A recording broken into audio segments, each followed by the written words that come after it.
Hey everyone, you're watching Conversations in Pop Culture, and I am your host, Andrew Davis, and this episode is brought to you by my very own t-shirt. Yes, it is making fun of Gundam, Taco Bell, the most interesting man in the world, and it is available in 16 different colors. So if you're a Gundam fan, go buy it. Apparently, Amuro Ray yesterday was trending on Twitter, so this is the perfect opportunity to go buy my t-shirt, as well as if you're a comic book fan, you could use code POPANIMECOMICS to get 10% off your entire order on BCW supplies. They have bags, boards, long boxes, and anything else to store your collectibles. They protect cards, so if you're into wrestling cards, you can protect your items there too. And well, inflation sucks, so save yourself some money. But I'm not going to bore everybody with the rest of my sponsors because I have with me professional wrestler AJ Alexander on. So welcome to the show. Hello, thank you for having me. Yeah, no, I'm very excited because you followed me on Twitter and I just shot you a message and I said, hey, why not, right? But obviously you got a bunch of matches in 5 years, and Yes. I don't want to say you're new to the game, but you're on the newer side. Yes, very, very newer side. Yes. So I'm very curious how you got into wrestling because you should not be where you are and you're unbelievably talented. Thank you. So how I ended up getting started, when I first started, I knew of WWE and I knew of a local indie promotion that was like 5 minutes from my house. All other wrestling was non-existent to me. I didn't know it existed. And I ended up asking the local indie promoter, hey, is there any way I could get into this? And they're like, yeah, kid, we'll see you Sunday. Okay. I showed up Sunday, did a little training, took 3 months between my first training session and my second training session, and then another 6 months between my second and third training session. Thought to myself, I will never become a professional wrestler this way. Talked to one of the other students there. He's like, yeah, man, I've been training for 5 years. Oh, not me. I'm not doing that. So I did a little research, found out there was a school in Pittsburgh. The head trainer there trained Corey Graves and had a hand in training Kurt Angle. So I was like, well, that sounds like a good enough school for me. Took me 3 months. I got my first show and then kind of just took off from there, man. So let's even talk a little bit about that because, obviously you get exposed to something and you want to do this and then you catch the bug. But then what was that like coming into this school? Because I think it was Quinn Magnum. Yes, Quinn. Oh, love Quinn. Me and Quinn still talk every so often, but I mean, coming in, it was very intimidating, especially him being like 6'4", 280, and he's built like a brick house. So it was very intimidating. His voice is like super deep. And actually, when I got there, I met all the students and he came a little late. So I walked up to each student. Hey, are you Quinn? Hey, are you Quinn? Nobody was ever Quinn. I just kept getting descriptions of Quinn. Quinn finally walked in and he's like, yeah, good luck, kid. So even to talk about this, because this is one of the things that I think, and I think it's changed slightly in wrestling, but I know that back, I guess, in the old day, for lack of a better word, different schools were run differently, and I guess they weren't run as professional as they are now, I feel. And not all schools are run professional either, but what was this like knowing that Quinn had a good reputation? And obviously, Corey Graves went through it and a variety of other people went through it. And Quinn, I think, is 25 years in the business as well. And so what was that like for you knowing, hey, this is a reputable school and I'm going to be taught well here? It made me feel, one, safe, and two, that I was in very good hands moving forward. Like I felt like I was setting myself in a position to succeed rather than a position to fail, like some other people around like the Pittsburgh area are doing. Yeah, and even going further into this, because I know that Quinn was also involved in a lot of the local promotion and promotional side of it as well. And so what was this like? Because obviously there is the mentality of wrestling that I think is a big part of training, is also making sure that if you're going to suplex somebody, that, or being suplexed, remaining safe, or even how to bounce off the rings and the rope is a skill. And then there's also the psychology and the business side of it, I feel. And it's always this like really breaking it down, because I feel at this stage, and obviously, entering the COVID era, people need to be a lot more wary of the business side, I feel, of wrestling. Yeah. My biggest problem with the wrestling was I didn't understand the term less is more until I got older. So when I was younger, I was this hot, fiery baby face. I would do flips. I would do things that people really shouldn't do at my size. Because I myself am 6'1", 280. So like, why am I doing a shooting star press? I don't need to. It's impressive, sure, but why?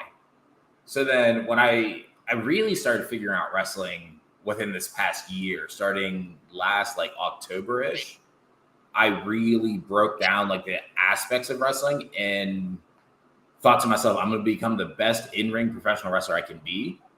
And then I'll work on the other aspects. So I like to think that I'm pretty decent when it comes to in-ring. Obviously, my promo still needs work. My character work still needs work. The business and social media drives professional wrestling. And I did not know that until very, very recently. Twitter is the end all be all with wrestling. Yeah, even to go further into this, because, obviously I come from the world of comic books, and sometimes you don't need to throw everything in the kitchen sink into a Batman book. You could have it that you don't need Batman on every panel per se. You could have a lot of shadows. Batman the Animated Series is a really good example of that, where it's a lot of shadows. And I feel that, if you're 6'1" or you're 6'6", you don't need to be doing a backflip per se, because you're sort of a powerhouse. It goes back to Roman Reigns. Yeah. It's cool when Roman Reigns does a shooting star press, and I think he can do one technically, but he doesn't need to do it. And so what was this like? Because I think that's something that wrestlers really do struggle with, I think. And we've seen it where people have rebranded themselves. I'll throw a great name, and hopefully it's not going to get you or me in trouble, but Becky Lynch, I think, is a really good example where Becky. She's rebranded herself very, very well. And Bailey's another one where the dropping the hugging, taking the chair, and becoming that, I don't want to say villain per se, but almost an anti-hero in a lot of ways. Yeah, the antagonist almost. Those were two really good examples. Jericho is another good example. He reinvents himself like the wheel every 2 or 3 years. It's just when you find what works for you, it is a lot of the stress and the pressure comes off. Like when you really find what works for you, that pressure is completely off, and you can go out there and just do your thing and flow. Yeah, because isn't that the thing, is that like, and also look, I mean, I've seen it. I've been watching wrestling for 15 years, and a character is not working, and then they get taken off with that character, and then they come back with something else, and then they're doing an amazing job. And it goes, I think, also where it's also social media as well. I feel that fits into that, where it's also, what is your personality too? Because I've heard, I think Jericho has said, I think it was Chris Jericho said that the best wrestling personalities are you turned up to an 11. Yeah. And, I mean, that's preached, honestly. Everyone says that. but because it's so interesting, and even the fact that you figured that out, because I think a lot of wrestlers haven't figured that out, and then they figured out year 10 in the biz versus year 5. And so what is this like now that you're kind of, I guess, mentally deconstructing it? Because I think that's something that has made you a better wrestler in a lot of ways. So as I'm still reconstructing everything from my in-ring style to the character to the promos and really delivering everything, I've had just during the reconstruction process of myself, I've been not necessarily exploding on the indies, but like I've been very much so like getting a good buzz on my name. Because I'm out of the Pittsburgh area. I live in Ohio, but Pittsburgh was the closest school. So like just being a small town Ohio kid, being able to wrestle in Chicago, not paying anything, wrestling in New York City, not paying anything. Like just being able to branch out and get out there. Like I consider AAW Pro in Chicago one of the top 5 indies in the US. And I just got an opportunity to join their main roster. So like as I'm going through the reconstruction phase of myself and my own mind, people are starting to take notice and giving me opportunities that, say for instance, if I didn't go through this reconstruction process, that I would have never received. So to even dive further into that, because obviously, and we'll use Pittsburgh as a great example. Geographically, Pittsburgh is halfway to Chicago, it's halfway to New York. Yeah. My understanding, where Pittsburgh is in many ways a very, very hot wrestling bed. For lack of a better word. Pittsburgh wrestling is on fire right now. And it's also just massively centralized. I mean, I think Brex or Keller's out of Pittsburgh. I know Savage Gentleman and Lady Frost are out of Pittsburgh. Yep. I think Solo Darling might be in Philly, or she might now be in Pittsburgh too. I'm not sure, but I could be wrong on that. So nobody quote me on that one. I know MV Young is out of Pittsburgh. I'm trying to think of who else is out of Pittsburgh. I think Facade and Danny Moe are out of Pittsburgh. Yep. And so I know the whole one. The Rev Ron Hunt is Shane Taylor Promotions vice president. He's out of the Pittsburgh area too. He's like my mentor. He's the one who really like. So okay, let's backtrack. So 2020 when COVID first hit, right? I thought to myself, okay, I'm done with this. I'm done with wrestling. I'm walking away. I said retiring. Everyone said you haven't done anything, so you're just quitting. I said, okay, that's fair. So in my defense, I was ready to quit wrestling. And I was like, you know what? Let me have one more match with the Rev Ron Hunt. I said, let me just have this one match to talk to Quinn. I said, let me get this one match and I'm done.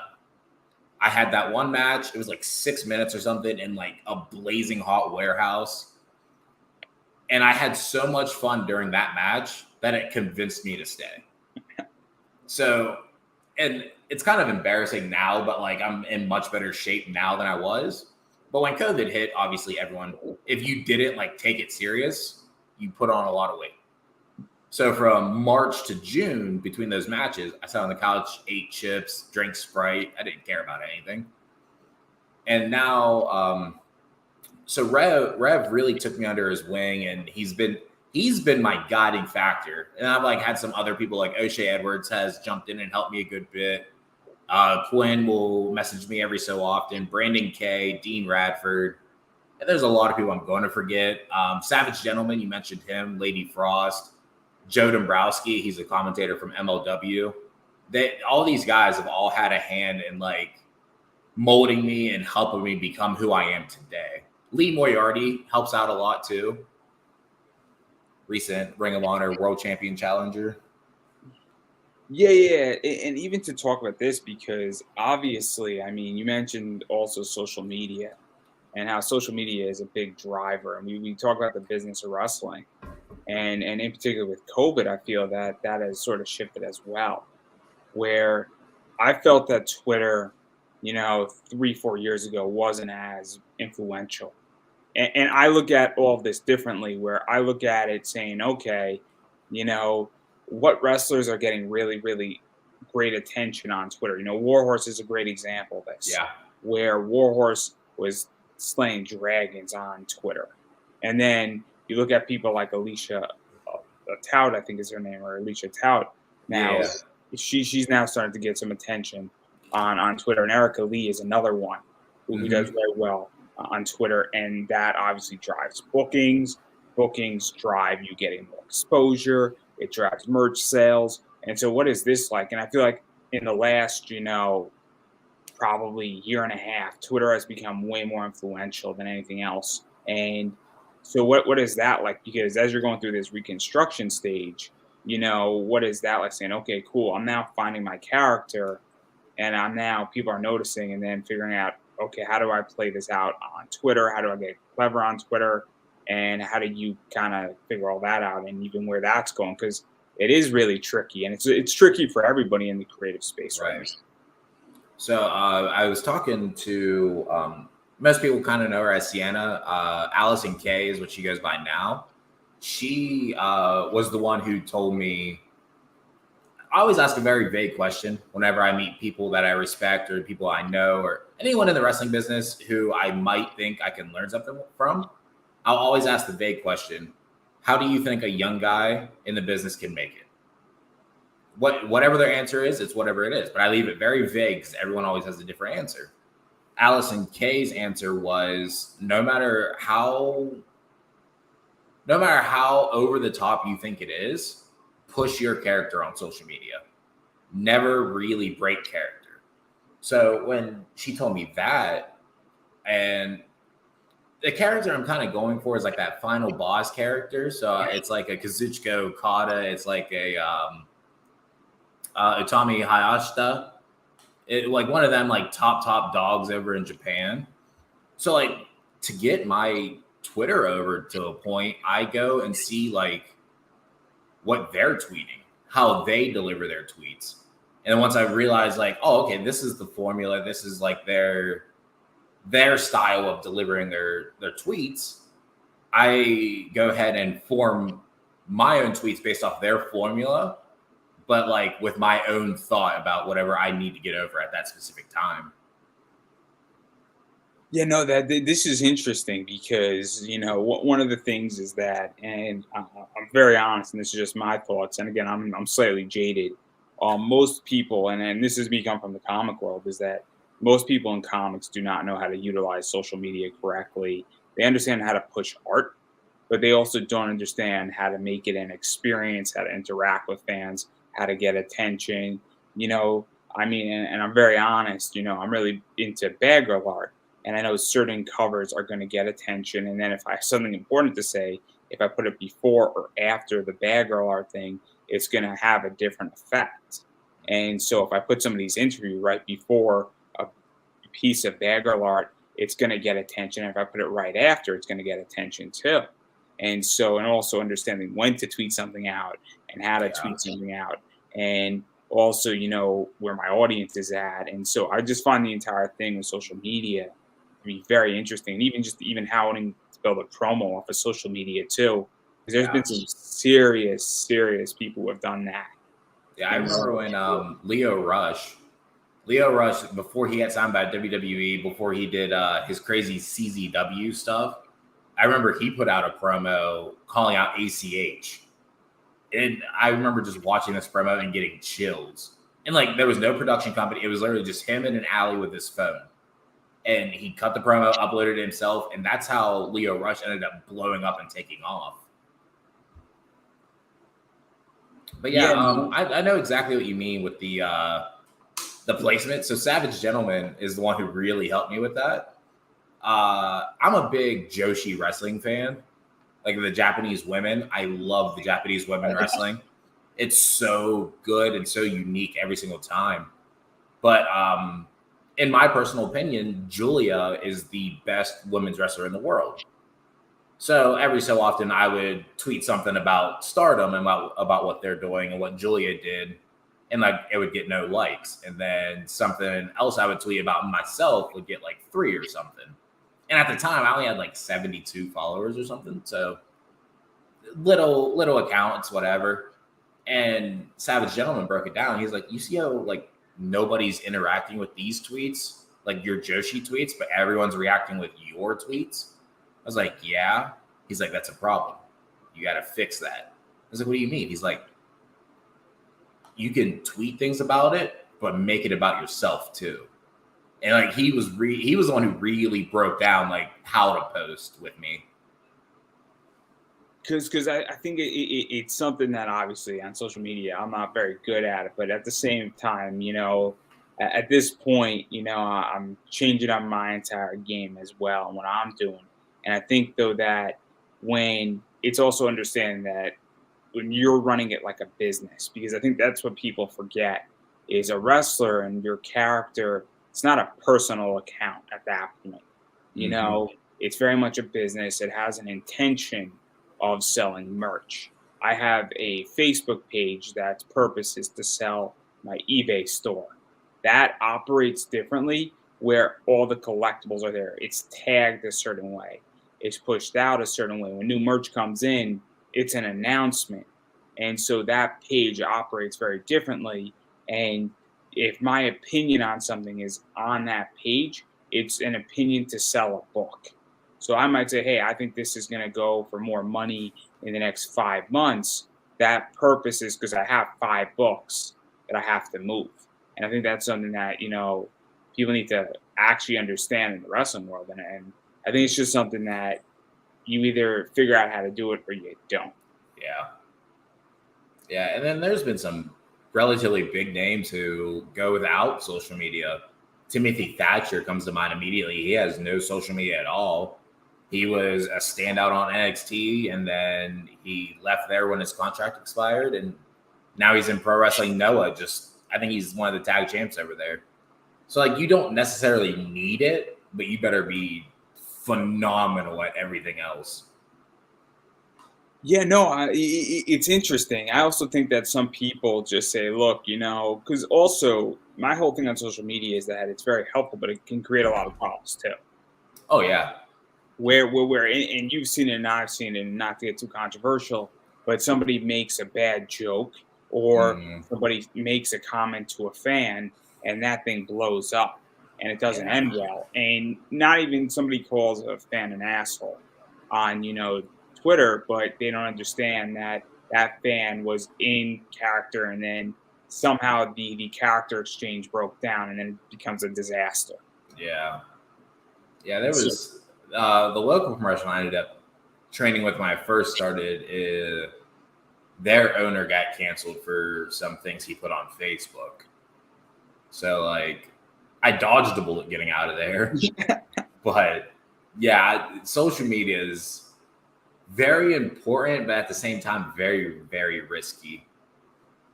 And you have to watch everything you say, triple and double check your tweets and post and everything. And then also, I mean, wasn't there just a whole issue where somebody was impersonating somebody else and it wasn't even there, like Twitter? And I think it was like a WWE legend. And I think it was Liv Morgan. I think somebody was pretending to be Liv and like taking people's money for like house payments or something. And Liv had to tweet out that it wasn't her. Because it happens all the time, but then again, it also happens with like these top names, and it becomes a bigger issue. So, but I digress with there. But I do want to dive into some of your matches because you got some serious, crazy matches that you've done, and Fight Society is one of those places that's wild with your career. Oh gosh, I spent a majority of my career there, and then that whole company folded. So, well, unfortunately. But some of the matches were amazing. Your matches with Chris Helmsley were great. And then so what was that like? Because I think like you've spent I don't know how much, but of your career wrestling him, but you've had at least like 20 matches at least. I know that one year we wrestled each other 6 or 7 times. And like once in a great while, we would like sprinkle in a Patrick Hayes here or a Dak Draper there. But like me and him were always wrestling each other. And he ended up leaving wrestling after Fight Society folded. And I just recently ran into him again up at the Rise company, the Rise Stronghold Academy. He's back up there training to make a return. And I just recently ran into him up there and we got to sit down and like rewatch the matches and talk about it and have a good time and just reminisce. Still don't like him, but it's still fun to sit down and reminisce sometimes. So obviously, and Dak Draper, that guy is built for wrestling. By Dak. He's great. I loved him when he came into Beyond and a few other places. I just love his attitude, and I mean that guy is just unbelievably good. Yeah. And so what was that like? Because, he's one of the ones that I don't know how long he was in wrestling when you two, were sprinkled in, or he was thrown into the mix a little bit. But I think he was also relatively new as well.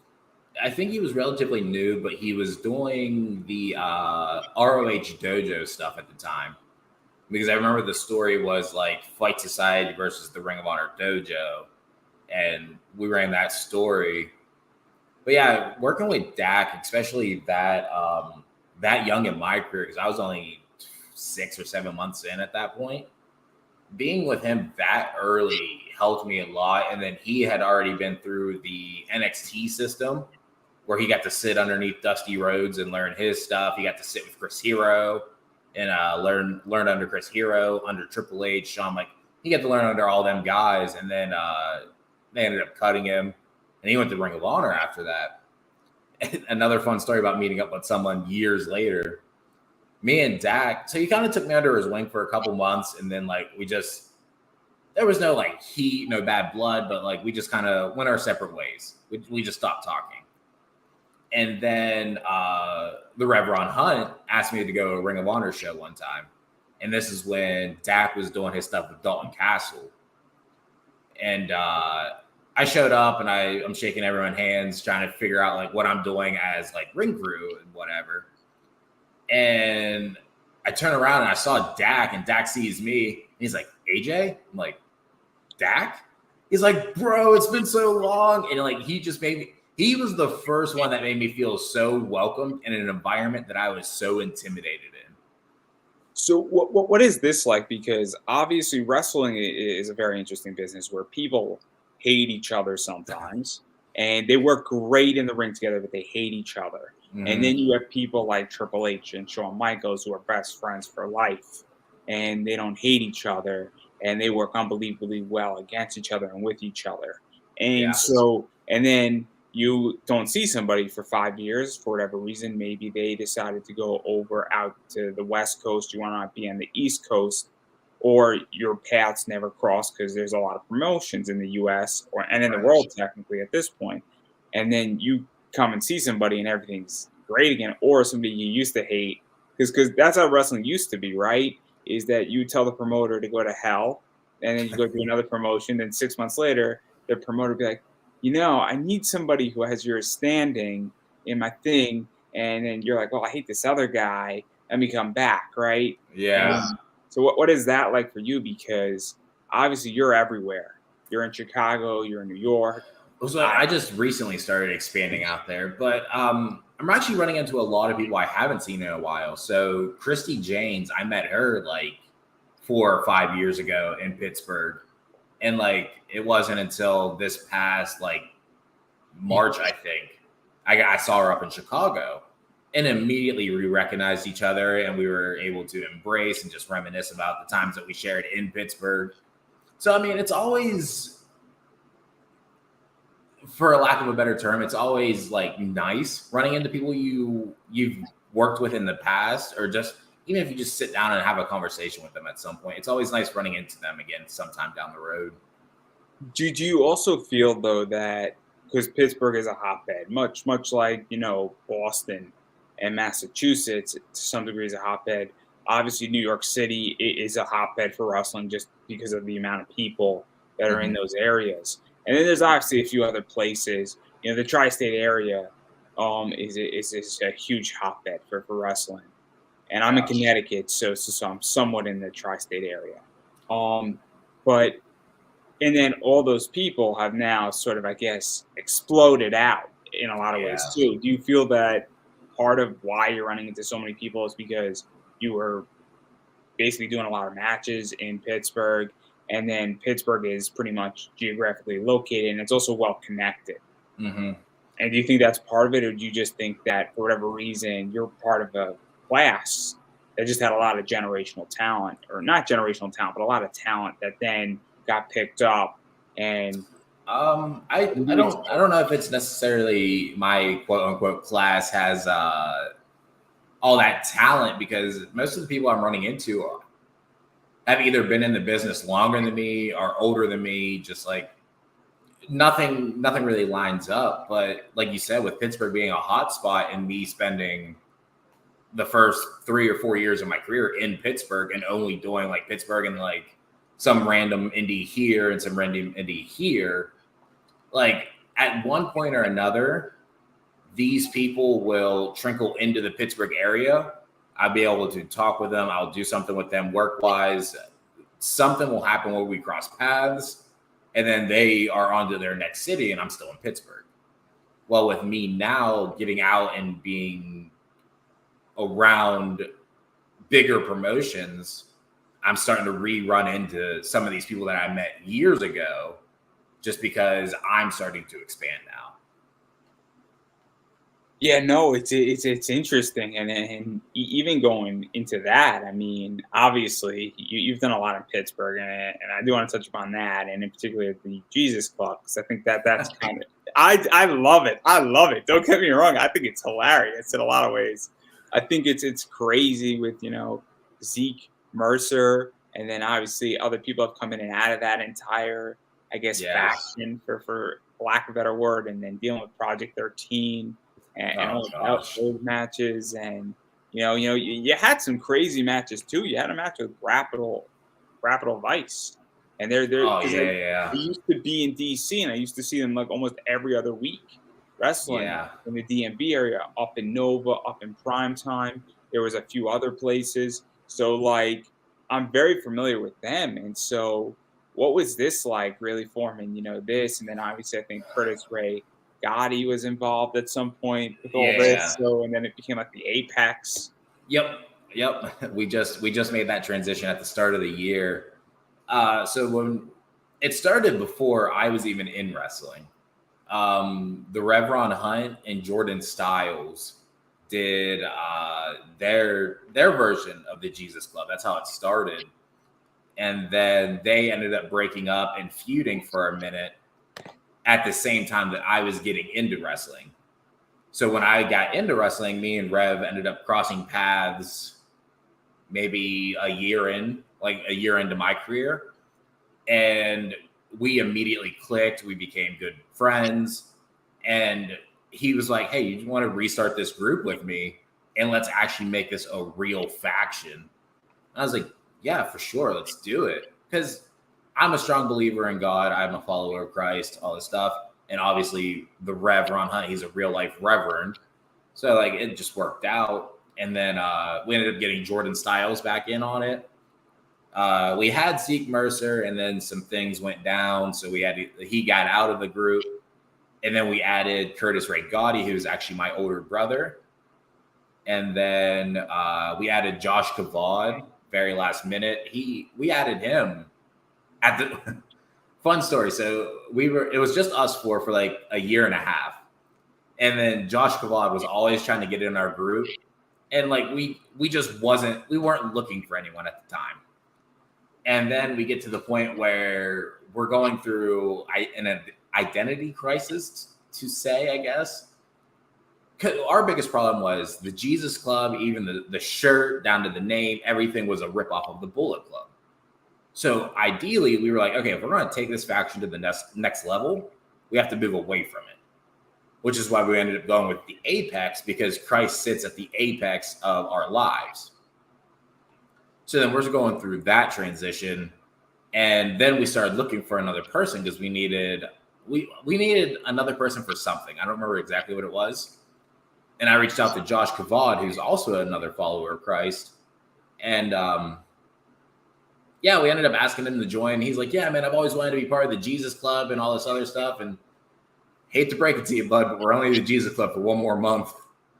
And like he was like half heartbroken, but like he was excited to be part of the group, but like half heartbroken because he wasn't going to be part of the Jesus Club. So there's so much to talk about with this, because obviously in wrestling, I think a lot of things start off copying the Bullet Club and copying the NWO.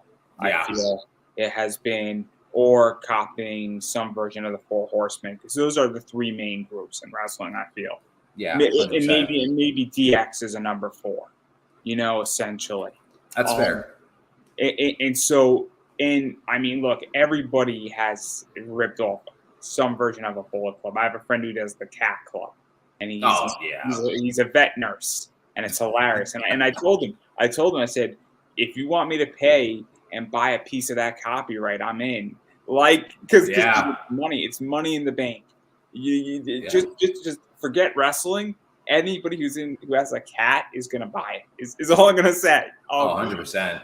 I would have made so much money on it. I don't know if he did it or not, but if he did it, good on him, and I hope he's making his millions on it. But he's a good friend of mine, so it's all right.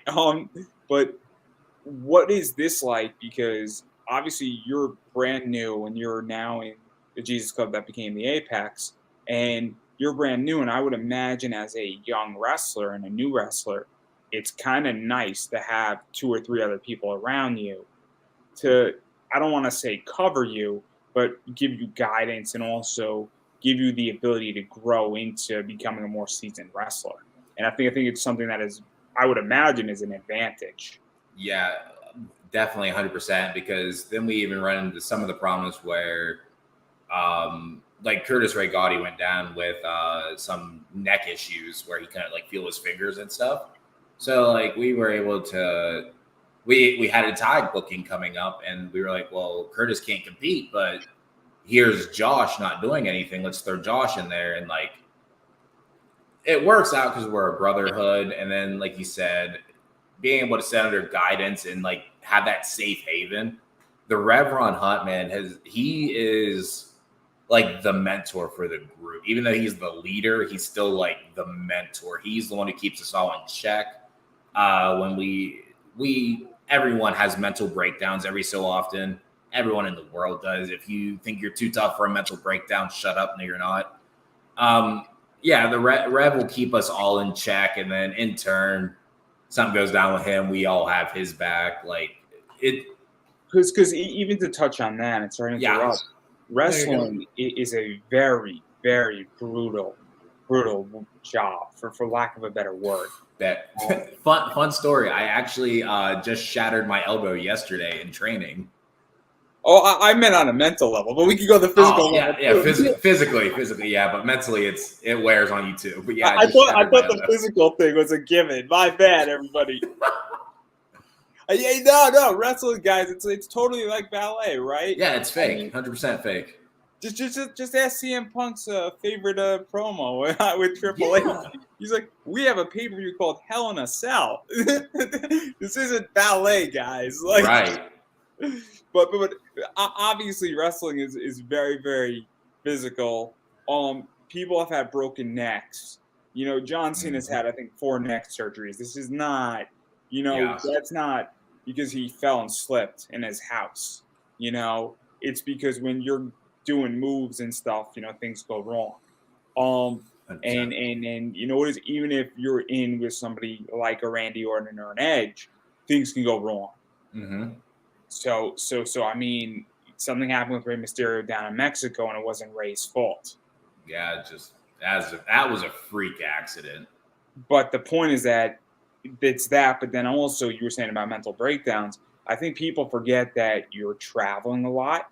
Mm-hmm. You might have a show, but it might be 4 or 5 hours away, and then you got to get back, and it's exhausting.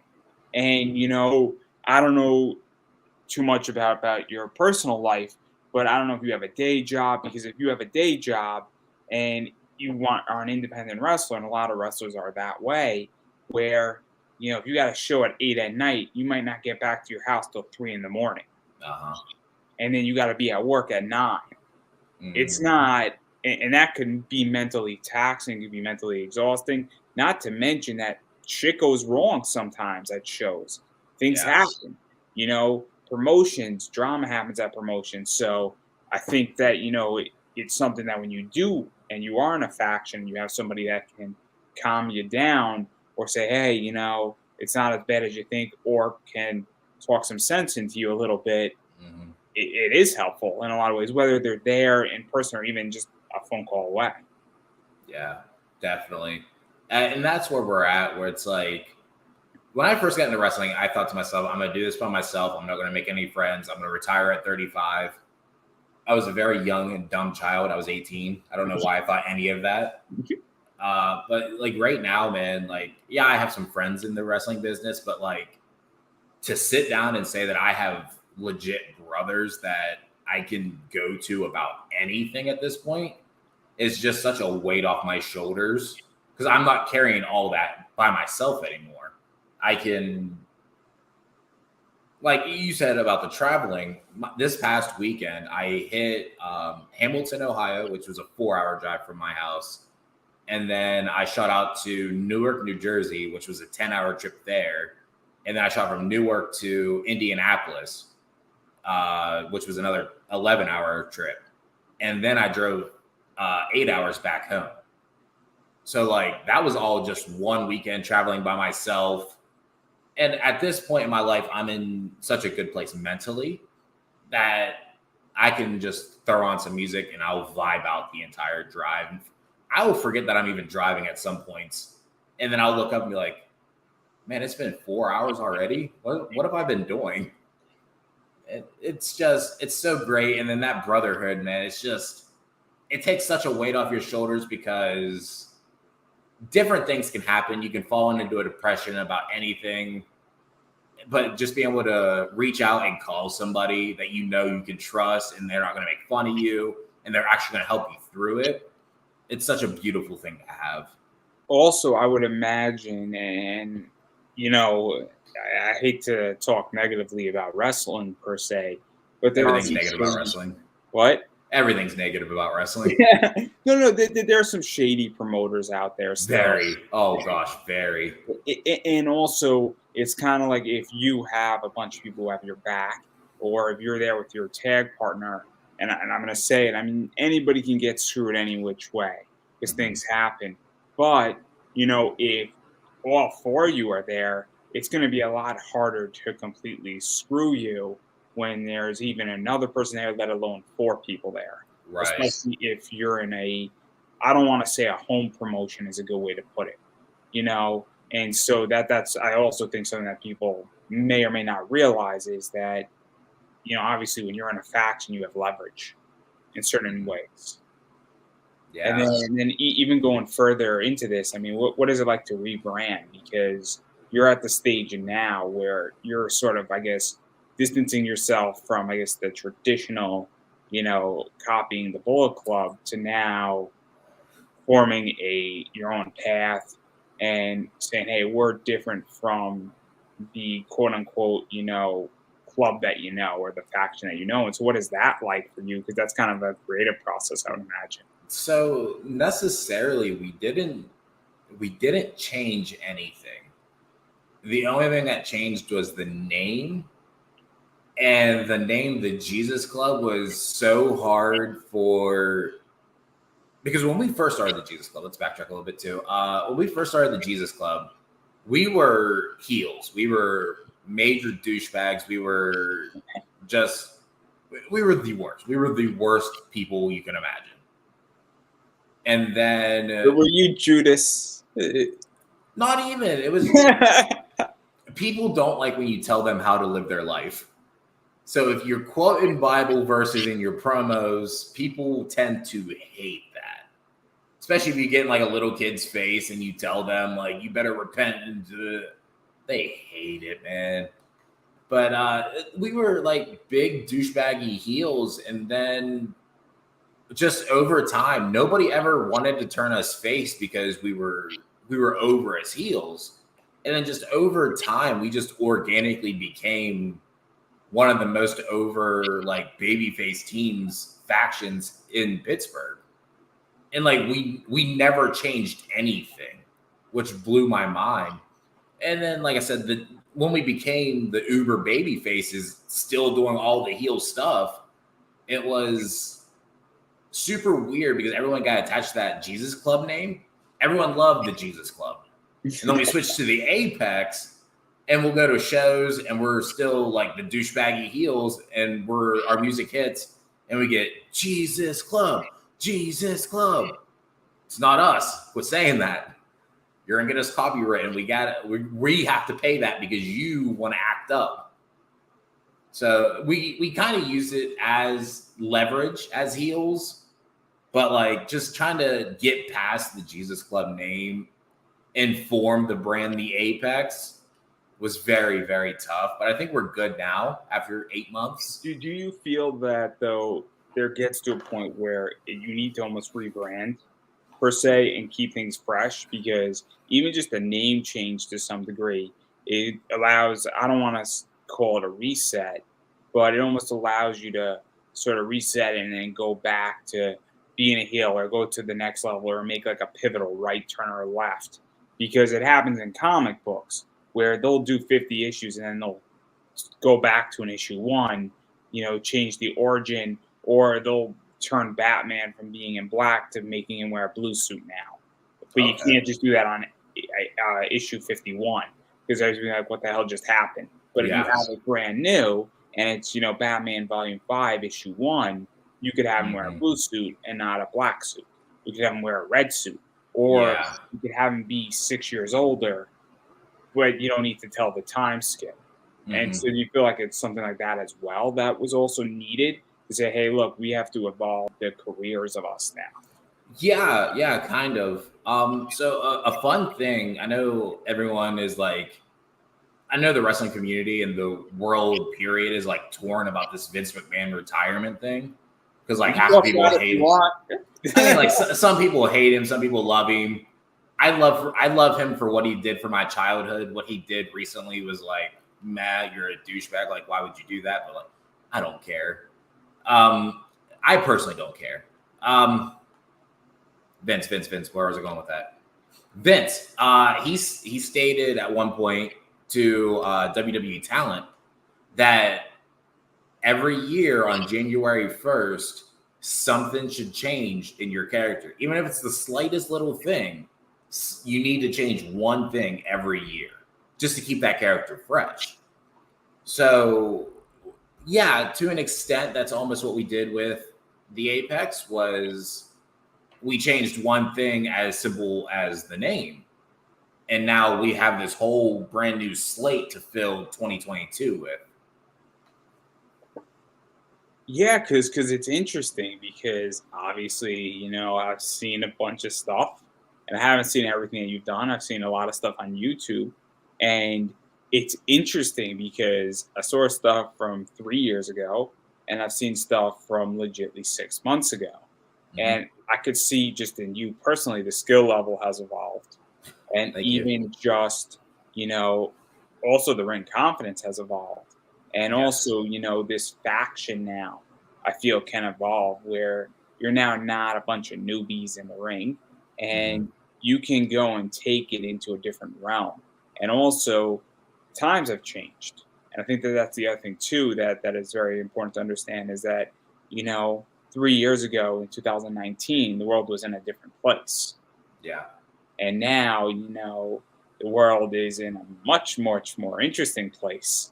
I think it is. And I think that, there's been a lot of, evolution that has occurred with people in the last, I think, 2 to 3 years. Partially due to COVID, partially because a lot of people have woken up to a lot of different things. I also think that, I don't know what generation I'm in, but Generation Z is very different than generation. I don't know what comes before Z. Wow, I'm not good at my Millennials. Yeah. You got the millennials and you have Gen Y. Yeah. So Gen Z is saving more money than the previous generations. They're saving I'm horrible with my money. I'm a millennial. I suck with my money. I'm horrible. I mean, I'm 29, so what am I? Millennial. I'm very good with my money. I mean, I'm 29 and I'm like excellent with my money. It's terrible. but I was born in 93. So I was born 98. So I don't know. I'm like right on the cusp, I feel. But then again, who knows? Yeah. I'm stupid as fuck. There's no question about it. I'm good at about 5 things, and then I always give myself a pep talk. I need like a reverend. Like I know a guy. Yeah, right. Like, or I need an O'Shea Edwards. That's what I need. He'll give you a physical talking. Rev will give you a mental talking. Yeah, right. I need both of those. I need O'Shea to whip me into shape, and I say that because he'll run me through the ringers. He'll make me drop 50 pounds. Like Yeah, O'Shea's beating me up, but hey, he's going to beat me up physically August 12th in Jeffersonville, we're Indiana. We're gonna get to that. I promise. Yeah, that's a dream match for me. He's great. He's great. But we're gonna get to that. But I do want to talk about what sort of got you there, because I think Route 33 has gotten you into somewhat shape. I love everything that has to do with Route 33. Love that promotion top to bottom, from the ownership to the booking to the talent to the locker room to the atmosphere. Let me ask you a question before we dive into it, because you're the champ there, I think. Yes. That's when I checked. Reigning. What? Reigning champ. Reigning and defending. That's right. Yeah, you could be my travel chief anytime. I am Samoan. So many jokes. We'll talk about that too, because that's happening in 2 days. But what makes a good promotion in your opinion? Because obviously, and I'll preface this, and hopefully we're not going to get into trouble. I went through Nova in DC, and I went through Primetime, and both of those are defunct. I thought Primetime was ran really well until they had an issue. Nova was a disaster, from what I heard, and a lot of stuff that was not good at Nova, and we don't have to beat them up. I don't think anybody's going to disagree with me. I had a very interesting discussion with Bryce Remsenberg about Nova, and he gave me a really good piece of advice privately, because he was teaching a seminar. And I said, hey, I was concerned about how my reputation was going to come out, me as a sponsor for Nova. He's like, don't worry about it. Nothing bad's going to come out of it because you didn't do anything. I don't think Bryce is going to mind me saying that. But again, what do you feel makes a good promotion, both on, I guess, how it's run, booking talent, and even fan interaction? So I feel like what can make a very good company is communication. You'll get a lot of companies where there's a lot of times where I show up to shows and it's like an hour before doors are open, like an hour before bell time, and I still don't know what I'm doing. I don't know who I'm wrestling. I don't know if I'm just doing a promo. I don't know if I'm even booked on the card. I don't know. But with Jess in Route 33, she knows what I'm doing before the show is completed. So like last month was July 9th, I think we ran.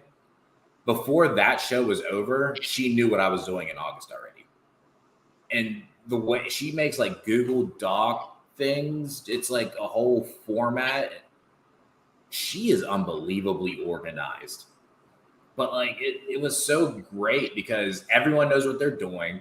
Everyone knows what Jess wants out of the match. Everyone knows how long they're going. I'm gonna blur the lines because kayfabe, brother. Everyone knows who's winning. Everyone knows who's the ref. Like your time cues. Everyone knows everything going into Jess's show. And then on top of that, Jess will go out of her way to make sure we have a good house, a good audience. And family friendly is hit or miss. If you want to cater to kids, cool. If you don't, cool. I don't care either way. I'm confident in my ability to get over with kids. I'm confident in my ability to get over with adults. So I personally don't care. But yeah, just organization, communication. Like me and Jess were talking today about what we needed to do in August to set up September. Did you feel that when you know where you're going in a direction, that you could say, okay, I need to know that I need to maybe have more of a cocky attitude in this match? If you know that your character and you as a champion are now going on a long title defense for the next 6 months, and that you have to build up the belt essentially, so that whoever takes it away from you, which they never will, I'll add that. But because I think it matters that if somebody knows they're going to win the belt and then 3 minutes later somebody's going to cash in on them, they can be like, this is the happiest day of my life, and then they get crushed too. and they could display that too, and they could sell that unbelievably. Or, if O'Shea had a match with Brex Keller and O'Shea cheated to win it, and it was great. It was great. And knowing that ahead and knowing that there's going to be a third match coming between those two, it is so important, because then if you know that as a character, you can, yes, and that's what a lot of, I don't want to say that they don't understand, but like it's a small detail with wrestlers, because if we know what we're doing, we can then promote your show over and over again, because now we can cut promos on who we're wrestling. We know what our emotion's supposed to be. We can quote tweet your show and put so-and-so called me out, or, hey, I got this match coming up. There's so many different things promotion-wise, like, that wrestlers can do if they know what they're doing. Like, I hate it because there's a lot of times you'll see wrestlers post promos nowadays. It's like, on October, we'll say 15th. On October 15th, it doesn't matter who gets in my way, I'm going to crush them. And everyone's promos like that because nobody knows what they're doing. But when you have, hey, AJ, you're wrestling O'Shea Edwards August 12th. Cool. Now in my head, I can cut a promo on O'Shea. I can be legit about it because O'Shea was one of the groomsmen in my wedding. So like I can be legit about this now and talk about how this is not a fight, so to speak, or how it's a wrestling match, but how this is like an act of betrayal. We don't have to tell that story. It could be just something out of respect.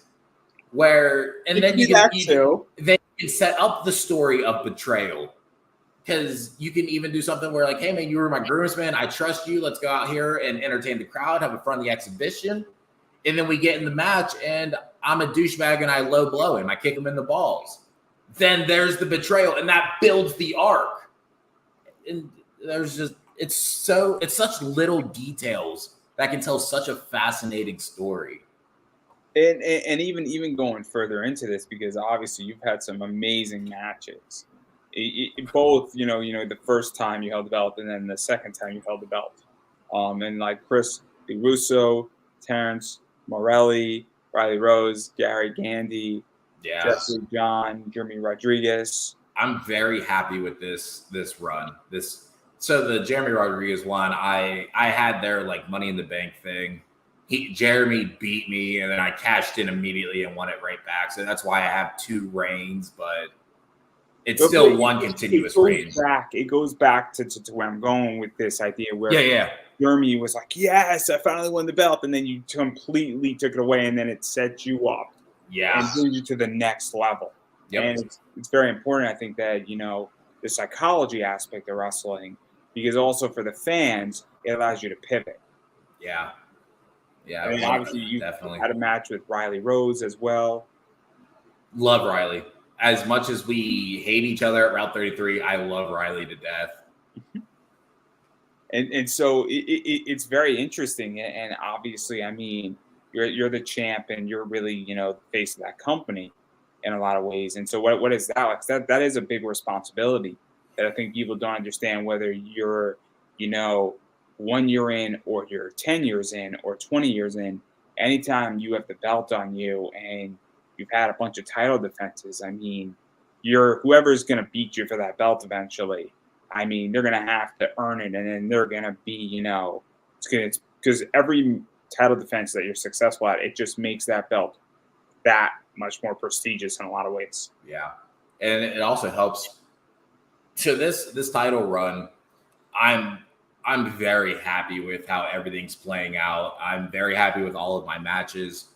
I remember when Jess told me she was putting the title on me, I told her that I was going to give her the best quality of champion that I could possibly give her, whether it be match quality, from a visual standpoint, just my appearance.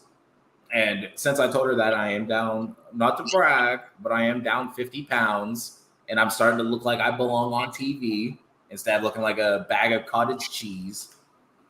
But yeah, I remember specifically telling her that I was going to give her, I want to give her a run where 5 years from now, she can look back at that and was like, yeah, he really did give us his all. So this run specifically, I'm very happy with. I got to defend the title in Canada a couple times. I got to defend it against Riley a couple times. Jeffrey John is another really good one. Me and Gary Gandy freaking killed each other. Yeah, it goes back, man. I've loved everything about Route 33. It's top to bottom. So, and you mentioned something that obviously in 5 years from now, you want this to be looked back upon. And one of the things that I think has started to happen in wrestling a lot more, and WWE, WCW, Impact Wrestling, all that stuff for the most part has been recorded, but not necessarily the house shows. Yeah. And what's happening a lot on the indies, and I think it's a relatively new thing, is that a lot of shows are being recorded, a lot of shows are being streamed. And one of the things that I'm a strong believer of, and it's something that I think about with this show, it's something that I think about, and I have another podcast, and it's fusing with this one. My other show does 100 plays a day, Okay. without any marketing. And so a lot of those episodes have a lot of replay value, and stuff on IWTV has replay value. And so, Yeah. That's something that I'm a big anime fan. I don't know if Same. I love anime. I love like Peacock, whatever's on Peacock. There's a bunch of shows, and I think a lot of this stuff has replay value. And I think that that's starting to come, and I think wrestling's entering that era at this point where people are saying, look, I'm not necessarily loving Monday Night Raw, but I love Monday Night Raw from 1995 to 2000. Yeah. So I can watch that, and it's still entertaining. And I'm watching 3 hours of Monday Night Raw, just not what's on television. Yep. And so does that cross your mind per se with any of this, or is that something you're not thinking about? Because I think a little bit. Yeah. I just recently got onto streaming services, like the bigger ones. I know Jess puts all of her shows on like Vimeo, I think, or she does something newer now. I don't know what it is. But like, I just recently gotten my foot in the door at Paradigm, which runs on IWTV. We're going to talk about that, I promise. Yeah. I just recently got my foot in the door at AAW in Chicago. They're on Fight TV. So like, yeah, I would say, and Lee Moriarty was the one who was telling me like, that's where I need to be. Not necessarily at AAW or Paradigm. It's more so get on IWTV, get on Fight TV, because these things help tenfold with exposure, which then boosts your social media, which then boosts your bookings and boosts your rate, and then gets more time on TV and flip-flop, make it in the business, kid. Because that's interesting, because obviously, I mean, I made the jump to streaming, and it's definitely helped, where I did a lot of pre-recorded stuff, and eventually all this stuff's going to get into a podcast, because that's just another distribution channel, and why would I not want to be on every distribution channel that I could potentially be on? Right. So I think that obviously, I mean, IWTV, Fight TV, Title Network, or whatever that's called. Title Match Network or something. Yeah, something like that. And then obviously there's some other stuff out there too, like Pluto TV's got some stuff. At some point Netflix or Paramount or Peacock is going to create a wrestling thing. And obviously that's kind of where it all matters too, especially if it's live, because the secret is that, and I don't know how you are, but I tweet a lot about wrestling. I'm right now on a slightly wrestling vacation where I'm watching a lot less wrestling because I'm on an anime vibe right now. But I used to watch every Monday night, Beyond, and I used to tweet about it for 2 hours. And I'm interacting with those wrestlers. Yeah. And it's kind of crazy when they're interacting with you and the wall isn't that far away anymore. Yeah, that's the best part about indie wrestling, is that we're not on such a big platform and a big stage where we don't have literally hundreds of thousands of people tweeting at us a day or sliding in our DMs a day, where we have like, we'll do a show that's live and then we'll get 10 mentions on Twitter or something little like that. And then we can go interact with those mentions because there's only 10 of you guys. And like, I understand, like Seth Rollins, for instance, right? He tweeted something about not being on SummerSlam, and he got like hundreds of thousands of responses. He obviously can't get back to every single person. But someone like me who gets 3 to 5 mentions every Paradigm show, I can reach back out to you guys. I can follow you guys. I can open up and be me with you rather than missing out on you because. I mean, it's crazy. Me and wrestlers legitly after a show have gone back and forth, and I was in character and they're in character. Right. And it's brilliant. And guess what happens? What people don't understand is that it has a multiplication effect. Mm-hmm. And so now all of a sudden when somebody responds to me, I respond back, and they respond back to me. Like I always have an interaction with Darren Corbin, and I'm an Ariana Grande fan. And so when he comes out side to side, all I do is I send a gift of Ariana Grande singing side to side on the bicycle. I think it's funny. And then when he wins, I'm like, yeah, we get to listen to the song again, everybody. And he laughs too because it's hilarious. And when he loses, I say, I can't watch this show anymore. And like it just starts a whole interaction. And it goes on for like 3 or 4 or 5 responses. But again, that's really good for him. It's good for me because it gets eyes on what I'm doing. Mm-hmm. And then when I tweet out, and then what I do is that I'll usually attach, especially if I interview that wrestler, I'll attach the interview I do with that wrestler in the thread when it's done. This way, I'm getting exposure, they're getting further exposure, and everybody's winning. And it's unbelievable. And so it's very, very, very cool because if it's played right, everybody can, figure it out. And it's great and it's fun. And I've gotten some very, very, very people saying, you suck when I've done that when Darren Corbin wins. I'm like, I guess you're not side to side with us. Right. But it's super fascinating because we're in a different era. Like I came into IWTV maybe 4 years ago. So I was just saying, hey, what indie wrestling's out there? I'm bored with the traditional product. And I was like, man, I came into it and then I watched everything on IWTV, and I was watching stream after stream after stream. And this was right when they were just doing maybe like 70, 80 streams a year. I'm like, this is amazing. And then they went up from 80 to doing like 120, and now they're doing like 250 streams from all over the world. It's crazy.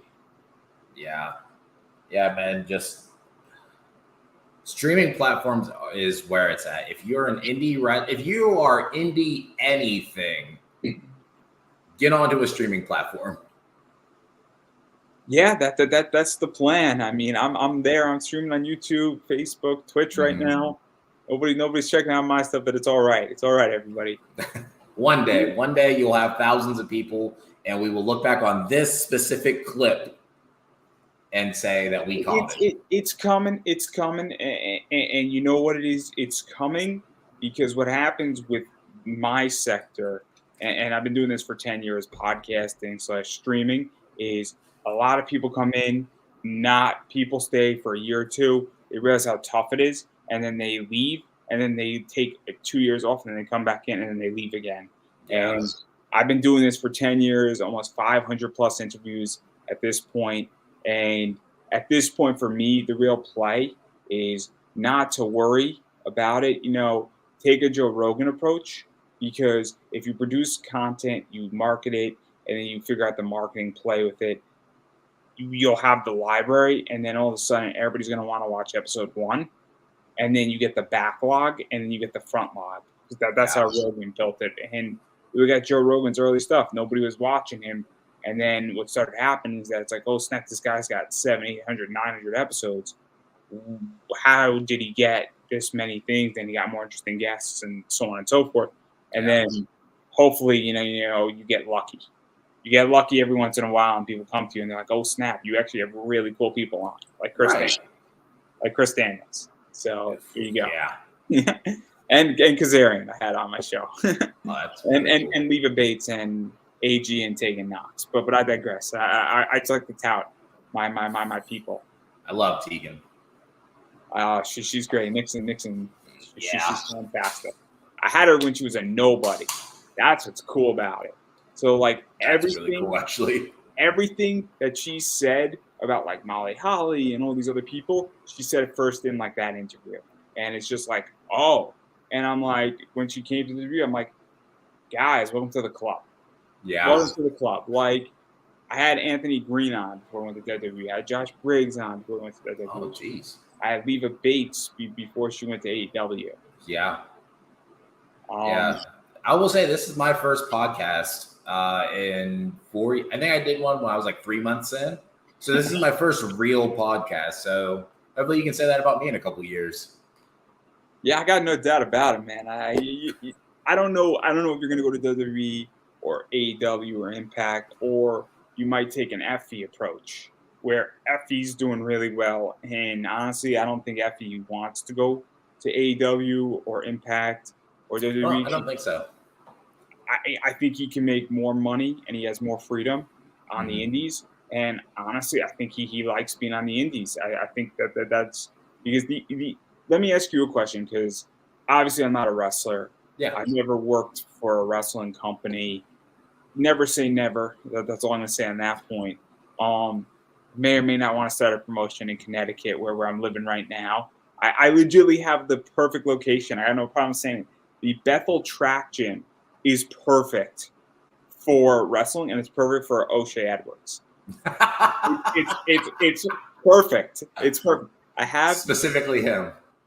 So they have all of these like garage doors, I guess, in like their gym that store stuff. And the reason why it's perfect for him is that everybody else's entrance will be different. His entrance will be the garage door will open and smoke will come out as he comes out. Oh, I'm sure he'd love that. Oh. I mean, he's going to be my champion. At least he's going to be the first one. He just doesn't know it yet. and that's his entrance. That's his entrance because and he's going to be like the face of the company. And you're just going to see it. And he's going to come out and like the lights are going to go dark and it's going to be like blue and red smoke. Oh, it's going to be epic. It's going to be epic. Yes. But he's not going to be announced. And that's what's going to be great about it. Is that it's going to come out and everyone's going to be like, I'm going to have it streamed. Oh, I have the entire thing planned because it is perfect. It is perfect. And that venue can hold like 500 people, which is crazy. Oh, yeah, that's nice. And it has the parking because it's a high school. Yeah. And it's a high school and they have the parking. And I don't know exactly. They have like an upper tier on the track thing, which is where commentary and like the entire like sound team and all like the lighting control. Oh, it'll be epic. It'll be epic. And it'll be local, and I'm gonna live like 10 miles away, so it'll be good. That's good. But I digress right there. I don't know where I was going with this, so that's a problem. You said you had a question about, and then you said something about Effie, and then you had a question. Oh yeah, I got totally distracted. This happens all the time. Yeah, no, I'm trying to remember my question. This doesn't normally happen, everybody. Well, while you're thinking of your question, I was at a show this past Saturday at Garden State Pro in Jersey, and Effie was there, and he wrestled. Brian Keith, I think. He wrestled someone, and I was talking to him before the show, and Mouse, Billy Stark's dad, the photographer, asked me if I wanted to go on a road trip with him and Billy up to the Mall of America. It's like, yeah, sure. I don't have anything going on that day. Like, I'll go. Effie was like, all right, good. I'm glad you're going because I'm done looking like the creepy old man on the roller coaster inside the mall by myself. I was like, oh, 100% I'll ride with you. So me and Effie have a date to ride the roller coaster inside the Mall of America on September 10th, I think. That's hilarious. Yes. I haven't been to the Mall of America in a while. Last time I was there, I was with a girl, and I should have married her. So we all make mistakes. That's right. She's outside, like this like jewelry shop, and she's like looking at the jewelry. I'm with her, and we're at like a libertarian event. Then and the only reason why I was there is because they had a bunch of free alcohol. That's not a bad reason. This is what happens at libertarian events. If anybody's ever interested, you learn about it. You get lectured. It's any thought matters. It's a free political discussion. You could have any political ideology, and then at night, after you eat dinner, they throw parties where you could basically drink yourself into a stupor. Half of the entire group got drunk. Nobody remembers anything. You fall asleep pretty much shit faced, and it's excellent. Is what happens. And I drink a lot of beer. I drink like at least 40 beers that week. That's fair. It's great, and it was all paid for too. My lodging was paid for. My food was paid for. Oh, that's beautiful then. It was the greatest vacation ever. I was up in Bryn Mawr. It was fantastic. It was beautiful. It was beautiful. It's like an old campus. Got free food. Got a free room. Legitimately got lectured to for like 35 hours and actually enjoyed it and didn't have to take a test. That was great. It was absolutely wonderful. It was absolutely wonderful. I recommend it to anybody. Anytime you can do that and you have the freedom to do it, oh, absolutely. And again, it's not political. You can come in however you want to come in and you can have a good time. And all I know is that it's a thought-free zone where anybody can have any thoughts and you're just discussing your thoughts. But anyway, so this is my question actually about it is that how do you feel that wrestling has changed? Because in the last 4 years per se with streaming and all that stuff, because I feel that it has evolved very much with things like IWTV and even Fight Network and all those people and all those companies coming in where it's changed the mentality of the wrestler, it's changed social media, and also it's changed, I think, even the way, promotions operate at this point because they do have a bigger platform. And also even just the expansion of YouTube and putting matches up on YouTube, where that's become, I think, a bigger thing as well. And even wrestlers putting matches up on YouTube when they can, because it also goes back to things now being taped, whether they're being streamed or taped and all that stuff as well. And I'm curious because I'm not in the business per se. Yeah. And so for me, it's a little weird. I mean, I used to do a lot of anime presentations. And then COVID hit, and I would always record my anime presentations because I realized that I don't know what I'm going to do with this stuff, but at some point, maybe I can cut it up, re-release it, put it somewhere, sell it somewhere, or just put it up on YouTube and other people can enjoy it. So I'm really curious how you view that because it seems like you're realizing that you need to be on a streaming service and promotions that do that and or something gets distributed later on, whether it's streamed or distributed later on. I feel like it boils down to what I said earlier with Twitter. What runs wrestling? It's weird, but it does. So the exposure that you receive from the streaming services nowadays. So back then, 4 or 5 years ago, the streaming services weren't providing as much exposure as say nowadays are, because I would imagine COVID had a lot to do with it, with everyone being stuck in their house and diehard wrestling fans can't go watch their local indie anymore, but they can all of a sudden get a subscription on IWTV and you can watch Paradigm, you can watch Beyond, you can watch the Wrestling Open, you can watch TWE down in Chattanooga. Like, you can watch all these things in the comfort of your own home now. But with that growing audience on them streaming platforms, I feel like it comes with exposure, which then turns over to Twitter mentions and follows and interactions, which then leads to bigger and better bookings all the way until you get to the top. And I think a very good example of that is Lee Moriarty, where he was kind of just a guy who was stuck in Pittsburgh. As good as he was stuck in Pittsburgh for a long time. And then when he finally got out and got onto the streaming platforms and people seen how good he was, he just climbed and climbed and climbed and climbed. And now he's signed by AEW. So that's probably the best example I have for the streaming platforms and how much power that it can hold in wrestling. But yeah, it boils down to exposure, really. Yeah, because it's really interesting to me because obviously, I think that it also provides a whole, living, and it provides an alternative to having to sign with AEW or even WWE, where I don't think that was possible 5 years ago. And No. you mentioned Effie, and obviously I love Effie, and I got to interview Effie right before he became big. And Yeah. I shoot people emails, and I don't expect anything, and I'm amazed that he said yes. And it was a great interview. And at prime time, he actually wore my T-shirt out. It was cool. They didn't know about it, and I thought it was hilarious. Yeah. Because I said, hey, if I sponsor the event, would you do it? And it was great. It was great. And then I said, maybe we'll both wear Nikes and join a cult. And he laughed at that because he understood what I was referring to. But it's a bad joke. It's a bad joke. It's a really bad joke. It's the Haley's Comet cult, if you're interested. But I digress right there.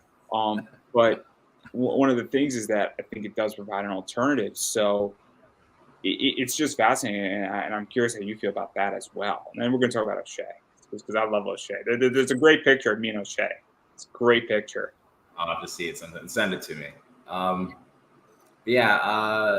sorry. What was the question? Yeah, how do you feel about the fact that like all these streaming services are really providing, I guess, an opportunity for wrestlers to not have to necessarily join, AEW or WWE? That's beautiful. Because I know a lot of people nowadays, and I don't know what it is after the Vince retirement thing, but like a lot of people nowadays look at wrestling and they're like, okay, well, me personally, they look at it and they're like, okay, I don't want to go to WWE because that's just a system of entertainment and I'm a pro wrestler.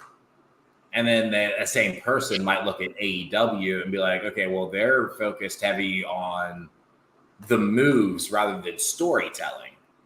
And then they look at MLW and they could say something about them, Ring of Honor, say something about them, Impact, say something about them. And the fact that you can still make a living shown by the Young Bucks you can make a living off the indies nowadays. Shown by Effie, Alley Catch, Nick Gage. Like you can make a living not being on a major platform. And it gives people like me hope at the end of the day. So let me even ask about this because, I mean, full disclosure, I own WWE stock. I think they're a great company. I think that WWE, and I think this is the misconception. I don't think WWE is a wrestling company. No. Much like I don't think GCW is a wrestling company either. I don't think GCW is a wrestling company. I think they are a well-done theater company that uses wrestling as theater, much like WWE does. I think a company like Impact is a wrestling company. I think a company like AEW is a wrestling company. Now, if you go, John Cena is a wrestler, though. Seth Rollins is a wrestler. Nick Gage is a wrestler. This is not saying they're not wrestlers, but what are they actually? Because if you look at, I don't view WWE as a media company. I think GCW is a media company. I don't know if AEW is a media company or if it's a conglomerate of a bunch of really smaller, duct tape / welded together parts that makes a really cool product. That's how I view AEW, and it's no disrespect to AEW or anybody who works there. I think Chris Jericho is arguably one of the best wrestlers in the world, if not the best wrestler right now. Yeah. But I think that that's also a mentality where people also have to say, look, if I'm getting, $500,000 every year working for WWE, wrestling in front of a lot of people, and I'm going to be there for 7 years, and then when I leave, my rate as a wrestler goes up. I mean, that's the other thing, too, that I think a lot of people need to realize, that if I was able to join a podcast network and run this show and be there for 5 years and then leave and then develop a following / have the ability to raise my rates if I went to another station, because right now I'm independent. I'm not affiliated with anybody. I mean, I have to understand what the value is of that. So, yeah, 100%. Because I made the statement as a dumb kid about a year ago where I was riding in the car with someone and I said that if WWE offered me a contract, I wouldn't take it because I don't like what they're doing with the wrestlers. And they're like, well, you're stupid for not doing that because then you go to NXT. Cool. Now you get to learn under Shawn Michaels. You get to learn under Triple H. You get to learn under all these guys. You get to build that brand. and then say after 3 years, you choose not to re-sign. Cool. Now you are a sought after free agent on the indies with a very extremely high rate. I'll throw you the name. That's the name. There's two names. Alex Zane is a good name to drop, and Anthony Green, alternative Anthony Green. No doubt about it. Both of those guys. Timothy Thatcher is another good one. And look, they're going to be cutting some other people. I have a pretty good idea. I mean, and look. I mean, Killer Cross is somewhat of a hot name right now too. Yeah. But you know, you have people like, and then Mia Yim and Keith Lee are somewhat hot names right now. Also, I mean, not as hot as Killer Cross, not as hot as AD and Alex Zane. I mean, Alex Zane and Anthony Green are well sold out. So that's all I'm going to say on that point is, and it goes back to comics. What we say in comics is that if DC said to me, Andrew, do you want to write Batman? The answer is yes. Mm-hmm. Because why wouldn't you write it? And I've had this conversation with people in the indies, and they're like, I don't want to write Batman. I'm like, no, you don't understand. If you write 6 issues of Batman, you're going to be able to do whatever you want in any other company, and any other company's not going to take you seriously. Yes. It doesn't matter if you wrote good Batman. It's the fact that you did it and they asked you to do it. So that when you want your book published by Dark Horse or IDW, which are 2 comic companies, there you go. But I digress because we're going to get ourselves canceled, clearly. That's all I'm going to say. No. This is not going to get ourselves canceled because I think wrestling is pretty torn on that evenly. Yeah. I don't think that's a canceling offense. Now, if you say Brock Lesnar is going to win at SummerSlam, well, your career is over. Honestly, a little inside thing. I think Austin Theory walks out with the title at SummerSlam. So I had a discussion with somebody about this, and I had a discussion with a voice actor, Eric Scott Kimmer, who's a wrestler, and he does a laughing theater or with Brian Kendrick out in California. Okay, yeah. On Twitch, he's the sassy assassin. He's the snake guy in Demon Slayer, the voice actor. So okay. Yeah, really cool interview. I didn't interview him for wrestling. I interviewed him because he's a voice actor, and I thought he was going to say no. So I said, "What the hell, right?" But we were talking about this, and what I'm hoping happens, and I'm curious your thought is, I'm hoping that Roman and Brock go for like 40 minutes, right? That's what I think would be great. Now, I want Austin Theory to be on commentary during that match. Hear my logic. I don't know. Did you freeze? No. I'm here. I'm listening. You were just like not moving. I'm like, is he still alive? I was focused. So I want him to be on commentary, and then like every 10 minutes, I want him to tease him moving it and then pulling it back and just waiting for the right moment to strike. And I want him to almost like tease it, and I think it'd be brilliant because that's what I want. And then I think Austin Theory winning the belt would be brilliant. I think it'd be ultra great. I think it'd be super smart. But I want like Austin Theory to tease it a few times during the match because I think that would really like solidify it, and it would be like poking the bear. Here's what I would love to see happen, because the idea going forward is Roman and Rock at Mania. Roman and The Rock at Mania. They don't need the title for that. Cody's coming back by Royal Rumble. Cody wins the Rumble. Then you set up Cody and Theory at Mania. But here's how Theory wins the title without beating Roman, right? Because you can't make Roman look weak at all. This match at SummerSlam is last man standing. Brock and Roman, boom, they're both down. Count gets up to like 6. Theory's music hits. He cashes in. He's the only one standing. Finish out that count. Theory's the new champ. And he looks like a dick because he cashed in when they both killed each other. So now he's the champion. He didn't have to beat either of them. And you got their belts off Roman. That's how I would personally like to see it go down. That could be very interesting. That could be fascinating. I mean, where I hope in that match they fight around the arena. I really do. Oh, they probably will. And I'm hoping that Austin Theory cashes in not in the ring and in like a foreign place because I think it would be cooler. I would like to see them do something where like Roman spears Brock through the stage, whatever stage they have set up. Have him spear him through the stage, have all the pyro go off, and then let that count start. And then let Theory just waltz out onto the stage, cash in, and that's it. He walks away with both titles. Yeah, no, it's going to be interesting. It's going to be interesting because I don't see any other ending to SummerSlam but Austin Theory cashing in. Yeah.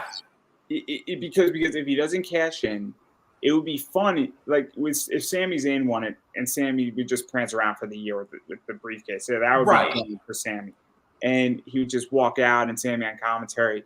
But I don't see any other way how SummerSlam can end with Austin Theory not having the titles in some way or another, Yeah. or at least one of the titles. I don't know what now. I don't know how they would do that, but yeah. And He has to the win something. The question is that it'd be cool if Austin Theory beat Bobby Lashley and won back his U.S. title too.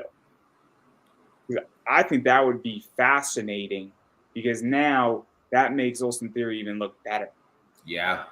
Because I think that would also throw deception off of him cashing in. Because does Theory have a match? He does have a match against Bobby Lashley for his U.S. title. Okay. I don't watch. I hate to say it. I don't watch American wrestling, so I didn't know that. No. I don't watch anything but the pay-per-views. I only tune into the pay-per-view. There's something on the card that interests me. No. I mean, I don't watch the NXT pay-per-views. I just watch one WWE pay-per-view a month. That's it. Yeah, that's fair. There's no good reason for me to watch anything unless there's something cool on, Monday Night Raw. For instance, like John Cena's 20th celebration, I watched like 30 minutes of Raw because it's John Cena, because it made sense. But the only reason why, I'm watching SummerSlam. I watched, the thing before that, Money in the Bank. I'm gonna watch, United Clash of Champions because it's 3 hours and it keeps me up to date in the wrestling world. Yeah, that's fair. But yeah, I didn't know Austin Theory had another match.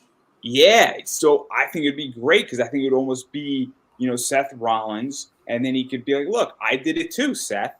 Yeah, because Seth at SummerSlam won the U.S. belt and had his WWE champion against John Cena, and then he faced Sting. And I think it would be great. And I think you could almost play that off, and then you could have Seth Rollins, be like, "See, look, I'm not even on the card, and you have Austin Theory doing it." And then you could build Austin Theory to Cody and that. Yeah. And you could have Austin Theory work with Seth Rollins, which will only build him further and only taught Cody. Yeah. But I'm not booking a match. If I was booking this, oh my God. Yeah. If I was booking this, all the 4 women horsemen would be fighting the 4 UFC women horsemen. I wrote an entire article on that. I wrote the booking on that too on my website. I don't know why I never pulled the trigger on that. I wrote the entire thing. It was like 6 pages, and all they had to do was copy it. And I basically wrote it where you got Asuka in, you got her out of the situation. You then got Charlotte and Becky clashing and then forming a truce. Then you had to convince Sasha to join. Then Bayley came back from an injury, and you got Bayley in. And now all of a sudden, and I had the whole 8-month plan written. It's still up on my website. And it would have been brilliant. And then on the other side, you would have had it being built up 8 months out to Mania, essentially, of pretty much both sides building their army, essentially, with the 4 of them. And then you could potentially have betrayals and then reunions. Yeah. And I basically moved 15 other people out of the picture in the roster. It's like, oh my God. I wish I could have booked it. It would have been brilliant. But again, all 8 of them women are so talented too. That match would have been so good. I mean that's like legitly. That's either you start Mania off with that or you end Mania off with that. Yeah. But I think that's how you start Mania, and I'll explain why. with all 8 of those women, because that will set the tone for the rest of the show. Yeah, 100%. Because now you have to go out and top what they just did off the aura that all 8 of them brought with them. And I would have Lita and Trish Stratus on commentary. That's fair. Yes. I would have them on commentary, but I would have Michael Cole there too. And the only reason why as the lead guy, I would have Michael Cole in the middle, because Michael Cole would temper the Trish Stratus and Lita's rivalry and channel it to the match. Yeah. And Michael Cole would be able to take all the sponsors that were necessary to make sure that match could be paid for, which is what you need, which is how you understand wrestling. Yeah. But I digress. I do want to talk about O'Shea, and this is me and O'Shea, guys. Oh, gosh, you actually pulled it up. Yes. Look how exhausted he is. He's a mess. This is meanwhile, I'm barely standing in this photo. Like, and it's great. So this is after he beat Rex Keller, or I think it's Rex. It doesn't matter. Or Bro Keller, I think. Bro Keller. I love Bro Keller, man. Yeah, I always get his name wrong. Because it sounds and it's spelled one way. Yeah, it's like Breaux or something. He knows I'm going to get it wrong too. But this was after at primetime. They put up a steel cage. They had an Ultimate X match at that show. Oh, and geez. Jaden came out, and O'Shea, Bro was escaping the cage. Jaden comes out and beats up Bro, and then they zip tie his hands to the cage. Oh, yeah, that's good. And now I'm sitting with like 2 of O'Shea's friends by accident. Yeah. Like, oh man, this is awesome, and I'm just like cheering. I'm cheering because I thought it was epic. Epic. I was there when O'Shea won the primetime champion from Bro. I was there at that show, and then I was there at the next primetime event, which was a disaster because O'Shea faced Billy Dixon, and that match was just a squash match. Where it was just too short, and it was like right after intermission, everybody was in the bathroom, and like it was not good. But I digress. And they never really, I don't think they ever got to finish their rivalry. Bro and O'Shea, but because primetime then went under and then they came back, but I don't really know what the hell's going on. I live in DC. So let's talk about that, because obviously you and O'Shea are somewhat close. And we're really close. He's a beast. He's a monster, for lack of a better word. I worked out with him. I stayed with him one time up in Baltimore, and I went to the gym with him, did one workout with him. I couldn't feel my arms for like 3 or 4 days, so that's beside the point. Yeah, dude's an animal. Wasn't he like a former fire chief, I think? I don't know about that one. I know that he moved from the South. Yeah, Atlanta. He was down in Atlanta. Yeah, to train at a Ring of Honor. Yeah, the dojo up there. Because he was on my show, and we spoke for like 2.5 hours. Okay. A lot of crazy shit was on that show.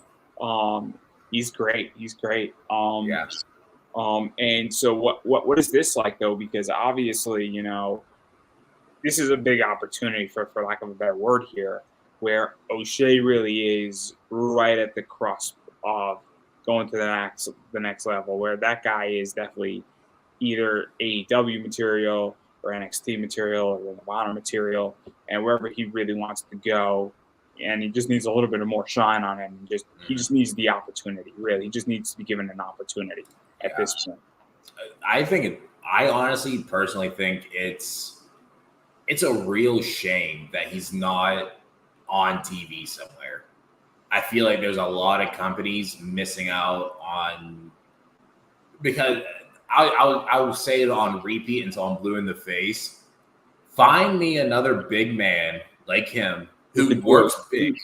Yeah. Sorry, what were you saying? Who works big, who can go, who has the gas tank and doing what he does on a consistent basis. And if you can find someone like that for me, please show me that isn't signed to a major company, because Jake something is freaking. But I would love to see O'Shea and Jake something. The only other person I can think of is Calvin Tinkerman. Yeah, I'd love Tank, but he signed with MLW. Is Eric Royal signed with anybody? I don't know about that one. Eric Royal is similar to O'Shea, but that's the only other person I can think of. Right, there's not many of them, so like get them while you can. I mean, and I mean you gotta shoot. Matt Tremont is a big man who can go, but Matt Tremont doesn't want to go to a big company. He's running H2O. Right. If you're running H2O and you're teaching the next generation and you're calling your own shots, and why the hell would you want to go to another company? Yeah, exactly. Especially if you're in Jersey and you have a pretty damn good system set up. But I think it's a real problem that O'Shea is not signed. Yeah, I agree. Even on just a like per diem contract with AEW would be fantastic. Anything. It's a real shame that he doesn't have anything right now. And the thing is, he's on the Indies and he's still just killing it in and out. Yeah, no, it's kind of crazy, and I mean he's good, and he's something else. I can tell you that. Everything that guy does, the way that guy just knows how to cut a promo, I mean, it's unreal. I saw him in when Trish Adora won the Pan African Championship at that show. Yeah, that show was First Wrestling or something down in DC. Yeah. That show was the weirdest show I ever went to. It was in like an art gallery, man. Like it was weird. No ropes, no tape. You're sitting there. A lot of people were there. It's like it was so weird. And not like the wrestling ring, but like I'm like, this is kind of like an art ballerina studio. Like it was like, right. And you're like, it was cool though. It was cool. I mean, it was a cool show. It was an exciting show. It's cool when she won. Everybody got up to the ring and tapped it. That was cool. Yeah, Trish is really good. But yeah, so what are you doing to prep up for this match? Because that's what we all want to know. What am I doing to prep for this match? Training. Yeah. I'm in the ring twice a week for about 3 to 4 hours each time, and then obviously the weekends I'm just hitting the road, traveling, trying to learn as much as I can. I got to sit down with.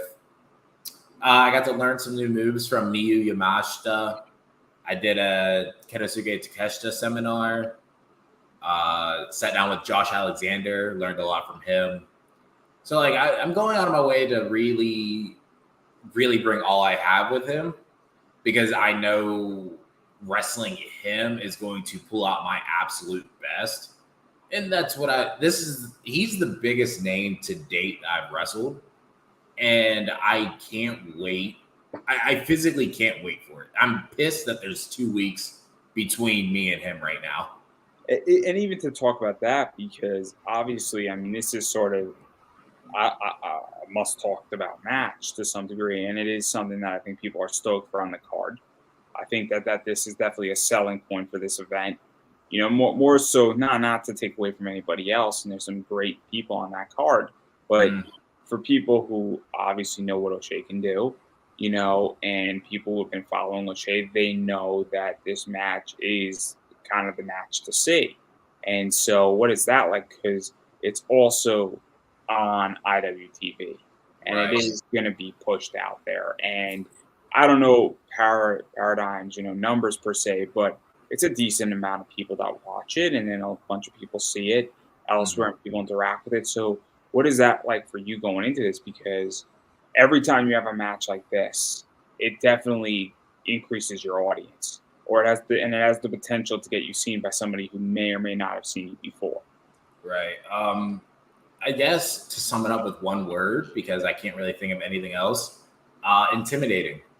it's super intimidating knowing that wrestling him, period, and keeping up with him is one thing, and then all the eyes that he draws on himself, which in turn will draw them on myself.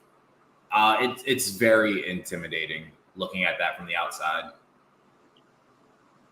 No, I get it. I get it. It's gonna be a fascinating match, and obviously that this is where I think it's going. And I think Paradigm has also slowly been increasing their audience Yes. in the last few years, and I mean they've had a lot of matches. They've had a lot of stuff going on, and I haven't seen everything, but they bring in a lot of people. I think they brought in Gary J for a bunch of stuff, Mm-hmm. and so like it's not a joke anymore either.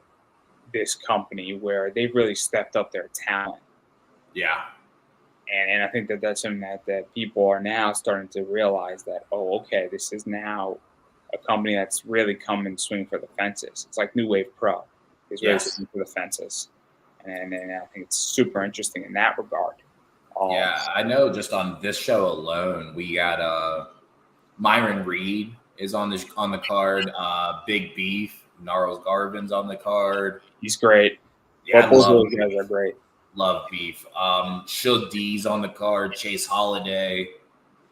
There's a lot of people meeting out. Too. Robert Pineapple Pete, baby, Pineapple Pete. Right. I love Pineapple Pete. Robert Martyr's on the card, and I just watched him go to war with Davey Richards, which was a phenomenal match. Did you see Malachi Black versus Davey Richards? I have not. Oh, you gotta watch it. You gotta watch it. It's probably the best match of this year so far. I'll check it out. It was out in Cali, and that entire show was crazy. You had Filthy Tom. Filthy Tom.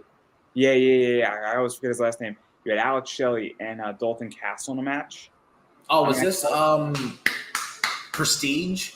Yes. So I saw Alex Shelley and Dalton Castle. I went out of my way to watch that match, but I didn't watch the full card. Then you had, I think, Taya Valkyrie versus shoot. I forget the guy's name, but he was interacting with me because I thought it was hilarious. He stapled a Frankie Monet thing to her head, which was brilliant. And then at the end of that match, you had Athena come out. Oh yeah. So you had Ember Moon come out to attack Taya, but not as Ember Moon, as Athena, because she was just yeah, Davey Richards versus Malachi Black. And then you had all this. You had Nick. Shoot! I'm so bad at this. Versus Ethan HD, and it was arguably probably one of the best shows of 2022 so far. And that match between Davey Richards and Malachi Black, brilliant. Yeah, I'm gonna go check out the rest of that show. That the entire show was well worth it. I mean, nothing against the first match, but you could probably skip the first match and you didn't. It wasn't a bad match, but the Taya match, great match. Mm-hmm. You had, because it was like a hardcore match too, which was crazy. Yeah. Oh man, epic, dude. It was just epic. It was just so good. Prestige is just such a great company. Yeah, I agree.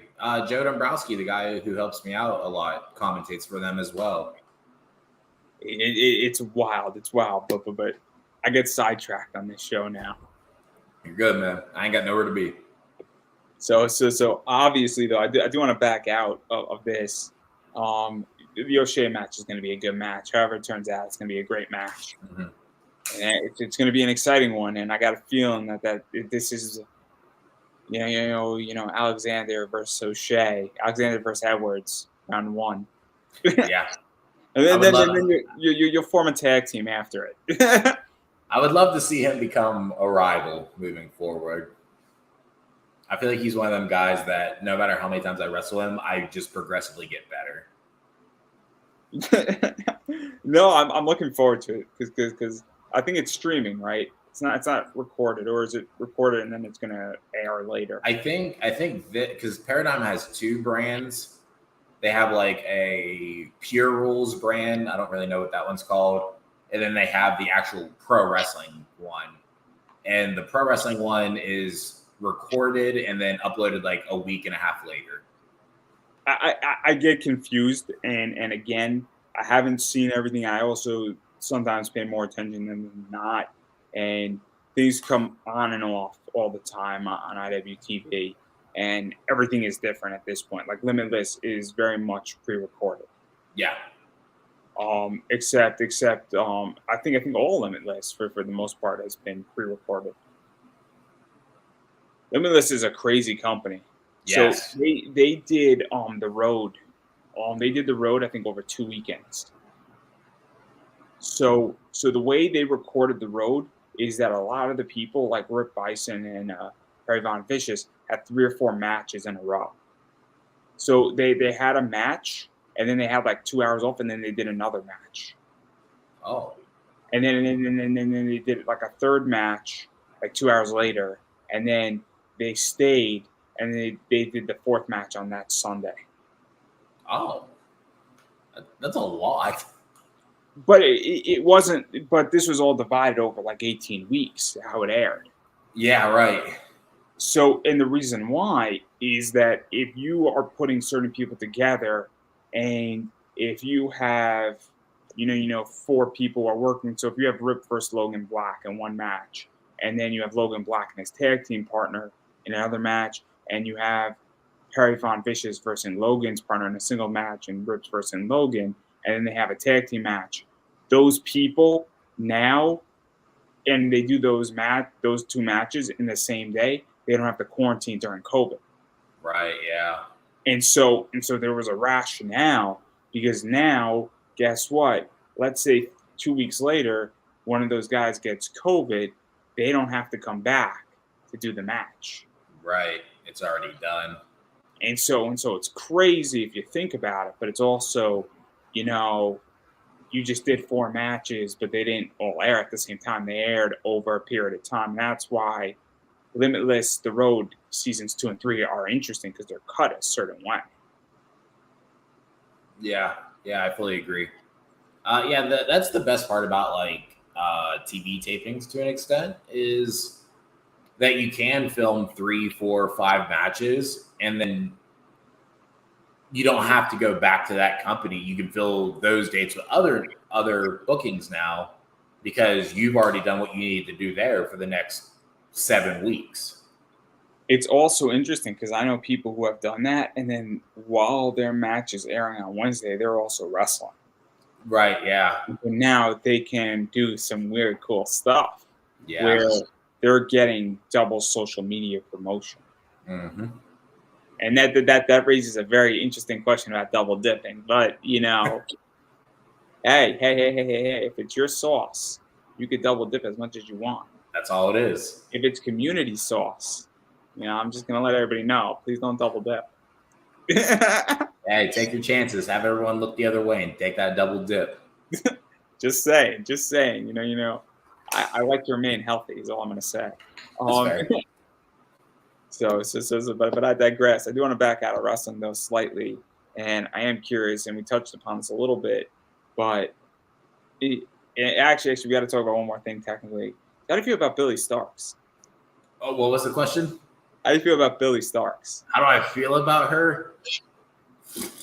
Man, she is phenomenal. If I had to narrow it down to one word, for as young as she is and as good as she is phenomenal. She's my favorite Twitter follower right now. What is it? She's my favorite person who follows me on Twitter. That's fair. That's really fair. I just watched her go toe-to-toe with Miyu Yamashita and Janai Kai in a triple threat match over in Jersey. Like, that match, if that was the main event of any show ever, I'd be okay with it. That match was so good. Yeah, no, it's Billy just amazing matches with Charlie Cruel. Yep. Love Charlie. Yeah, no, Charlie's a fun interview. Like 20 minutes in. Which that and I'm very honest. I mean, I've interviewed Charlie Cool, and I love having Charlie Cool on. It just takes like 20 minutes to get to the fun, good stuff. But it's always good to having her on. I love Mickey Knuckles though. I only just recently met her Sunday. Super fun person. She's funny, very funny. She's great. She's great. I like the fact that Mickey Knuckles does not give two fucks about anything. It's great. Like she's like, my shirt has blood on it. Fuck it, I'll take it off and I'll wrestle in my bra. I don't give a shit. She don't care about nothing. I think, and like I like the fact that like she sells her blood-soaked bra like after like a match. Oh, it's brilliant. It's epic. Yeah. I love the fact that I think what was it? Her and Tremont faced the Kirks in a match. Yeah, I think so. That was crazy because I like Casey Cattell. She's great. Oh yeah. I also respect the fuck out of Brandon Kirk. That guy is so good. Very yes. Mavericks fan. It's his only fault. I right now have an issue with Mark Cuban, so it's all right. Okay. After Mark Cuban promoted Voyager and that cryptocurrency company's like bankrupt and they legitimately screwed so many people out of money through their bankruptcy, and he's like, I'm all for Voyager. I can't really support Mark Cuban right now. Yeah. That's understandable though. It's okay though. I live in the tri-state area, so I'm required to be a Knicks fan anyhow or a Nets fan, so it's all right. When we beat the Mavs, it'll be fine. Yes. Everything will be forgiven. But yeah, no. Because obviously the reason why I bring up Billy Starks to get back is that you're part of Big Starks brand and the newest member. And what is that like? Because that's a big family now. It really is. And I don't know if you saw the back and forth when I announced it, but some people didn't take too kindly to me joining, which, okay, I guess. But yeah, I was talking to Mouse about a year ago, and he said I asked him that I told him I was interested in joining. He said, keep grinding, kid. Just know we are always watching. The only thing I can do from that point is keep doing what I'm doing. And we were up in Chicago. Billy was making her debut for AAW. I was making my main roster debut for AAW. I got completely squashed in like 2.5 minutes. We're not going to talk about it. And then after the match, Mouse told me that I apparently did enough over the last year to finally get in.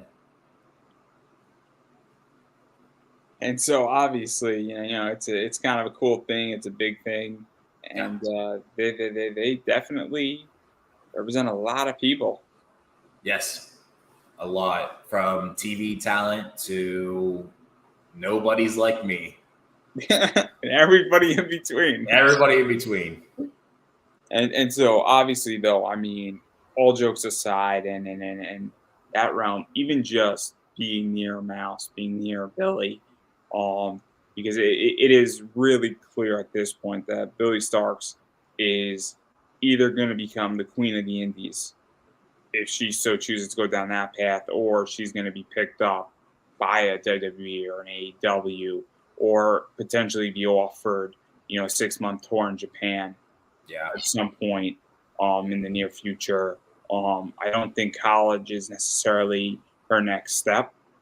Not because she can't go, but because she's going to be offered something very, very interesting in the wrestling world, I feel. Yeah.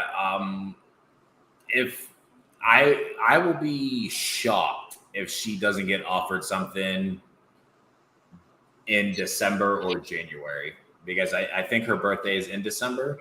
So I will be very, very shocked if something doesn't come up by then. It reminds me, I probably should hit her up and be like, hey, look, I know you're going to get signed soon. I want one more interview. just before I have to go buy WWE in order to interview you. It'll be really funny if I buy that company. Just saying, you heard it here first. I might buy the entire company if they sign Billy Starks just so I can interview her for a fourth time. Just saying. Yeah, Billy's great. Even though she's younger than me, she's been in the business. We've been in the business about the same amount of time, but she's really treated me. She treats everyone. I've never heard a bad thing about her, and she treats everyone with like respect and as a friend. And like she does get these things where she's like in her own bubble, but like everyone goes through that where they're like, "Hey, let me just have my personal space." But honestly, she's been super cool with me. Mouse has been super cool with me. Except for fun story. We were at a show. I think it was either this past weekend or the weekend before, where I got there early for a seminar, and then Billy and Mouse come in. Mouse told me that since I'm the newest member of the Big Starks brand, the first step in initiation is I have to move my car and give him my parking spot because he had to park too far away. So Mouse is kind of a bully. And then obviously you have Bully Starks on the other hand, but no, they've treated me really well. Mouse and Billy both invited me to go to Mall of America with them. So like they are very, very welcoming.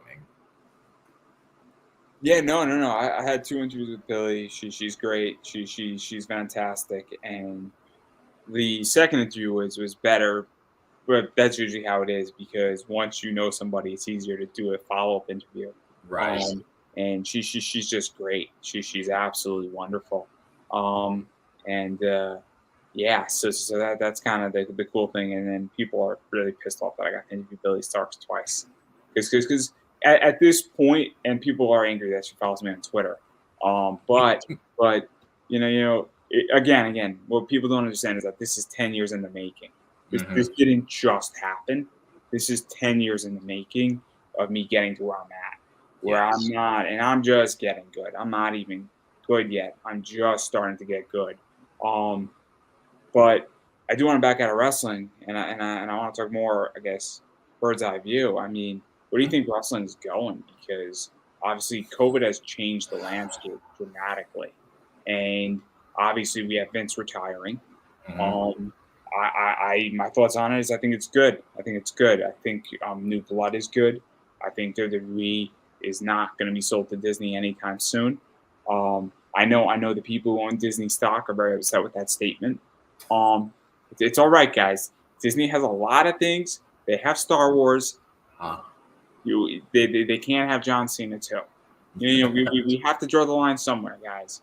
I'm just saying. We'll give them Seth Rollins in Star Wars 10. No, we'll give them that. I mean, they have Sasha Banks. They got Sasha already. They don't need no one else. That's a big enough star right there. So, but all jokes aside, where do you think wrestling's going? Because it's been through a very interesting evolution in the last 2 to 3 years. So, wrestling, I will say this, even though I'm a wrestler, as a wrestling fan, the entire landscape of professional wrestling is so exciting right now. Because, like I said, as much as I love Vince for the childhood he gave me and giving me the business that I fell in love with, him retiring brings a whole new flavor. And if you go back and watch the Black and Gold NXT with Triple H in charge and watch any of the stuff Paul Heyman has ever done, I'm excited to see where WWE goes from here because I can only see them going up. I'm excited to see how AEW responds. And I'm excited to see how the other two, Impact and MLW, react to this as well. And I'm also interested to see who comes back to WWE that was released by Vince. Yeah, no, it's going to be interesting, and it's going to be interesting with Stephanie running it in a lot of ways, Paul Heyman running it, Triple H running it, Mcmahon, and look, I think WWE is going to be hiring people from the outside to take what they have to the next level, and I think that there's a lot of interesting things that can be done. Yeah. And I think that there's going to be a bunch of writing shifts. I think there's going to be a bunch of experimentation shifts in there. And look, I'm a shareholder and I'm stoked for it. I mean, when Yeah. Vince announced his retirement, the share went up 10%, Okay. which is a big jump. Right. And Yeah. it's come down about 2 or 3% since then, but still, it's a Still big up. gain. Still a big gain. And the target price for if anybody's into stocks and financials, they raised it to a $90 target price. So Oh, it's sitting at really? 68, 69 right now. So it's a very bullish company right now. Yeah, that's up. And 'Cause that I dabble in stocks here and there too. So yeah, that it's up. I mean I got in at WWE at $9 a share. So Yeah, that's a good in right there. I went in through the dog days, and I've been, and then I've doubled down, and then I tripled down, and Yep. and let's just say that in September, a lot of my bills are on this show, and a variety of other stuff's off the table, which gives me the ability to go back to investing. But Yeah. all things, that's a different show completely. That I may or may not run soon. But hey, my name says the investor. It's I invest in a lot of things, everybody. It Um, does. but yeah, no, I think wrestling's gonna be very good, and I think AEW has a real fight on their hands right now. I really do. Yeah. And I like some stuff AEW does, but I think they got a real fight on their hands. And all I can say is that I think Cody Rhodes made a really, really good move. I agree. At the end of the day, I agree with that statement. But again, I don't want to push too hard into wrestling. Obviously, I think you're an anime fan, so I'm I curious. am, yes. Obviously, I'm a big anime fan. I just had Eric Scott Kimmer on, who's in Demon Slayer. He's in a lot of stuff. He was in Excel World. Yeah, he's also a wrestler. I had Megan Hollinshead on, who's the original Nurse Joy. Okay. Yeah, I'm that That's guy. really cool. I had the guy who plays Neji and Naruto on just recently. Uh-huh. I had I also had the person who played Naru from Love Hina, who plays Conan from Naruto as well, Dorothy Fawn. So yeah, and Megan Hollinshead plays like Ada Wong in some Resident Evil video games. So yes, and then I've had a bunch of other people on my show. So obviously, I'm curious what you're watching and what you're not watching, and what do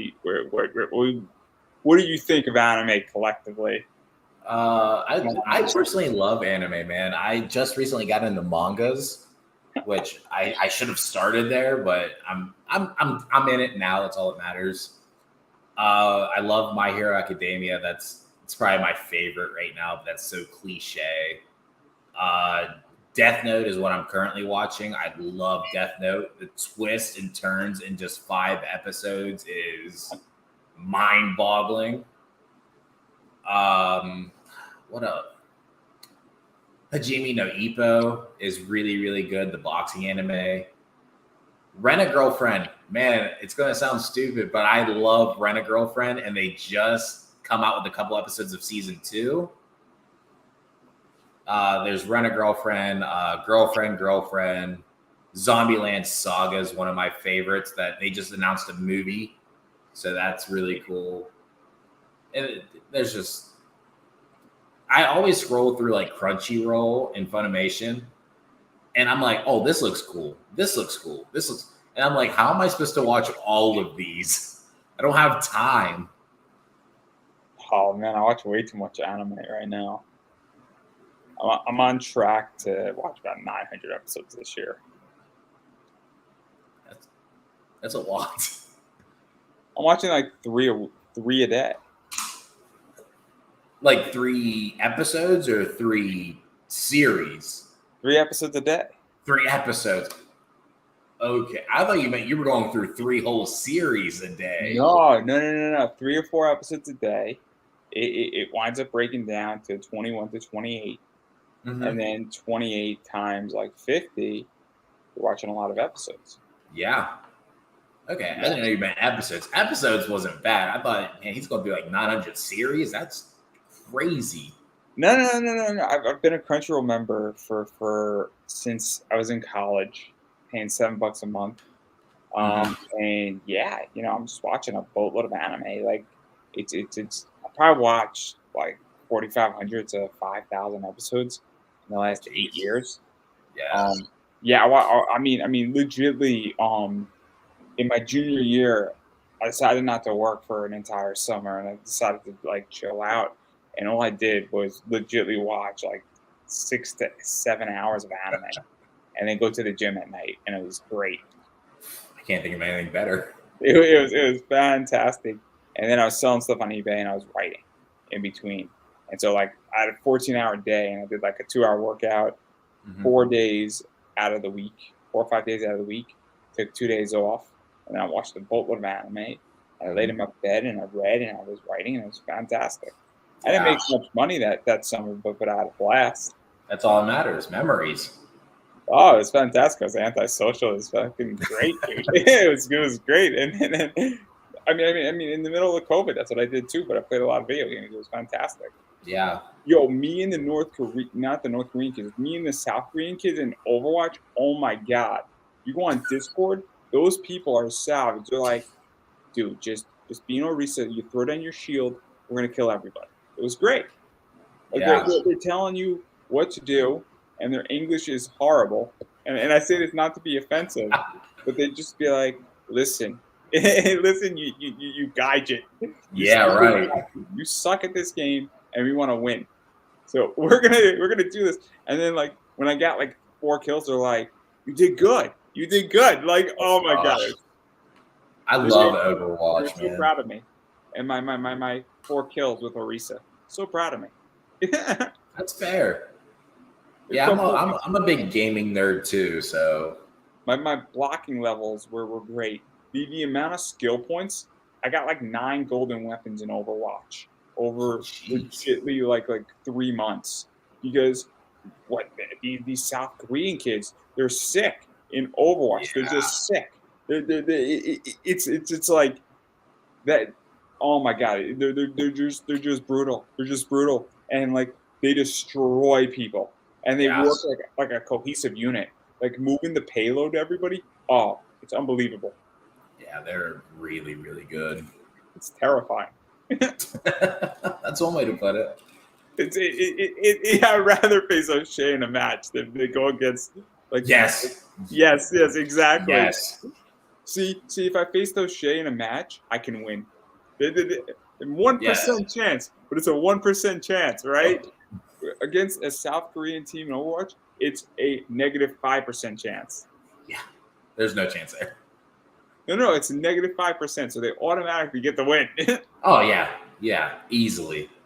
But I digress. This is a far cry from wrestling. Um, I do want to give you a chance to self promote yourself. So I don't have where, anything going on. so where can people bother you on Facebook? Where can people bother you on Instagram, on Uh, YouTube, Twitter, TikTok? Buy your merch, pro wrestling tees, all that fun stuff. I mean, there's a little name bar under me. Yeah, that ad will take you to my Twitter. It'll take you to my Instagram. I don't really use Facebook. If you look up AJ Alexander, I might pop up. I might not. If you do, you can add me. The high possibility I won't add you back because I'm never on there. TikTok, I think, is the same at. It's also never used. Pro Wrestling Tees is linked in all of my bios. I have a sponsorship with W Energy. It is a very GMO, very healthy energy drink that I use to get from point A to point B on my road trips. Because, driving for 10 to 12 hours is not very easy, especially after a night of wrestling. I don't really have anything else going on. If you can find my Snapchat, you can add me. There's a good possibility I won't add you back because I don't like people.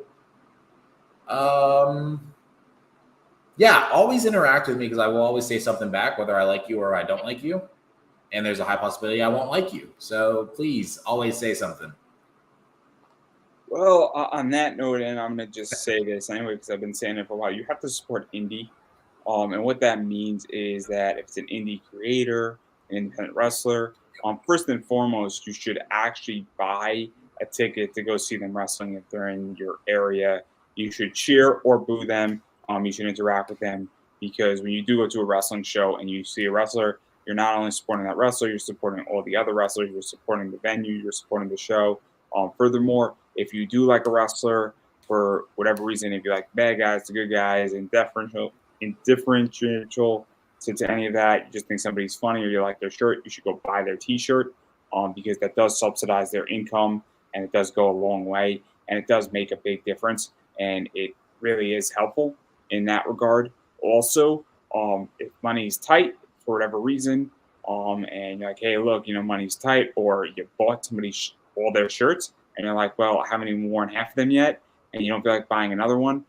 At that point, you should follow people on Twitter, follow them on Instagram, follow them on any platforms they're on, and actually like their pictures on Instagram, like their tweets. If they're wrestling live or a show is premiering, you could tweet about it. And you can be like, oh, this is awesome, or that was a crazy move, and interact with somebody. Or if you like what they're doing, you can be like, hey, just saw your match was awesome. Everybody go check it out because that goes a long way. Yeah. And social media is free. It's not costing you a dime to do that. And it does make a difference. And you might be like, oh, but Andrew, that doesn't help in any which way. You'd be surprised.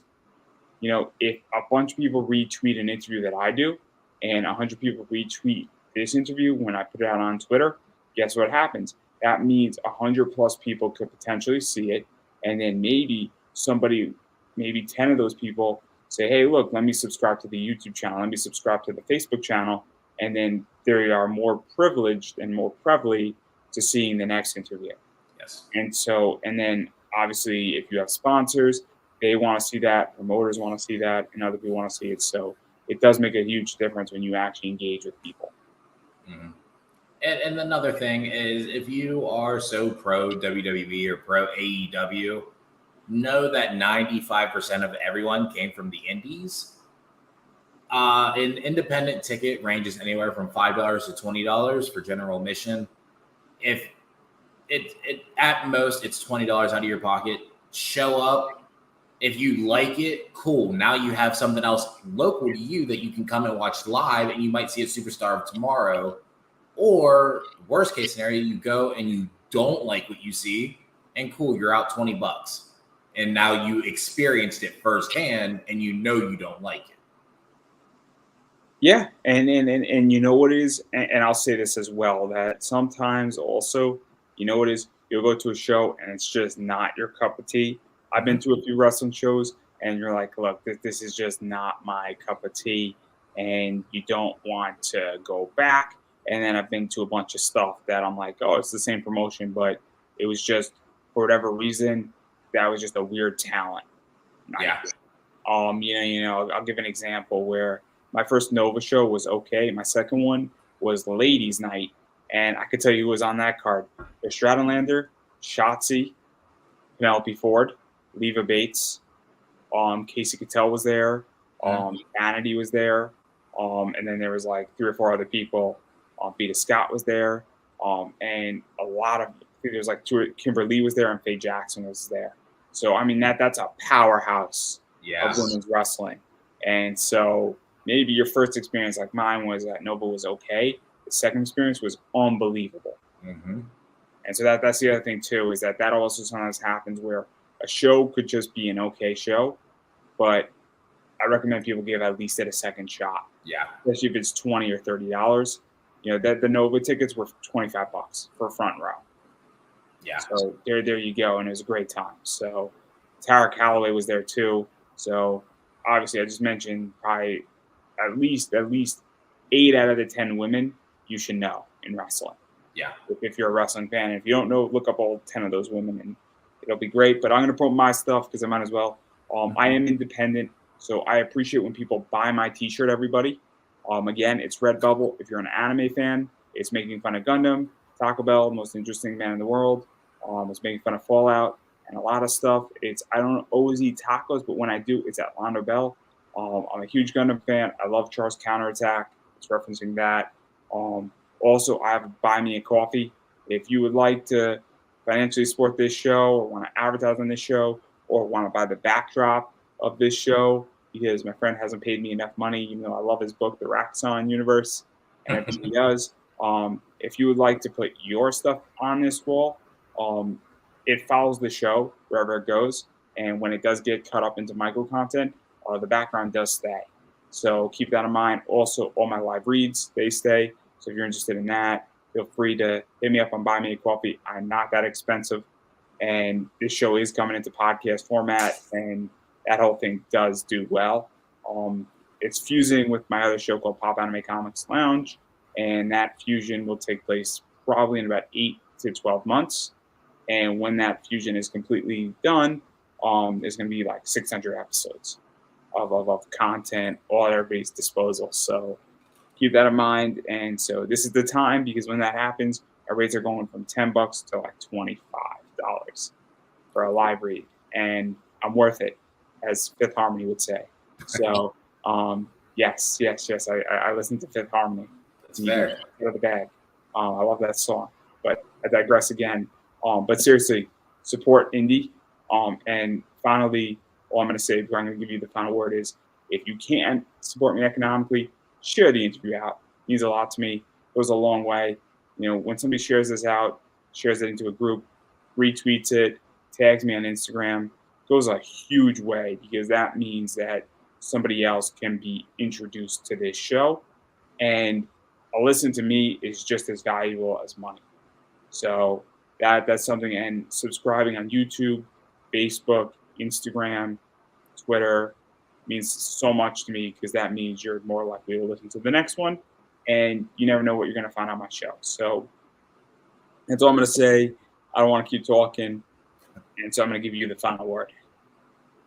Me, the final word? Oh boy, I wasn't ready for this. You caught me off guard. Really, it comes down to just making the world a better place. Let's all love each other. Let's all stop hating. There's no reason to hate. If you see something and you don't like it, move on. It goes back to what your mother used to teach you. If you don't have something nice to say, don't say it at all. Just be nice. Love everyone. Be kind. At the end of the day, we are all human beings. Black, white, gay, trans, straight. It doesn't matter. We are all human beings. Let's please just make the world a better place and stop hating. Yeah, I don't think I can top that message. So everybody, that is a wrap.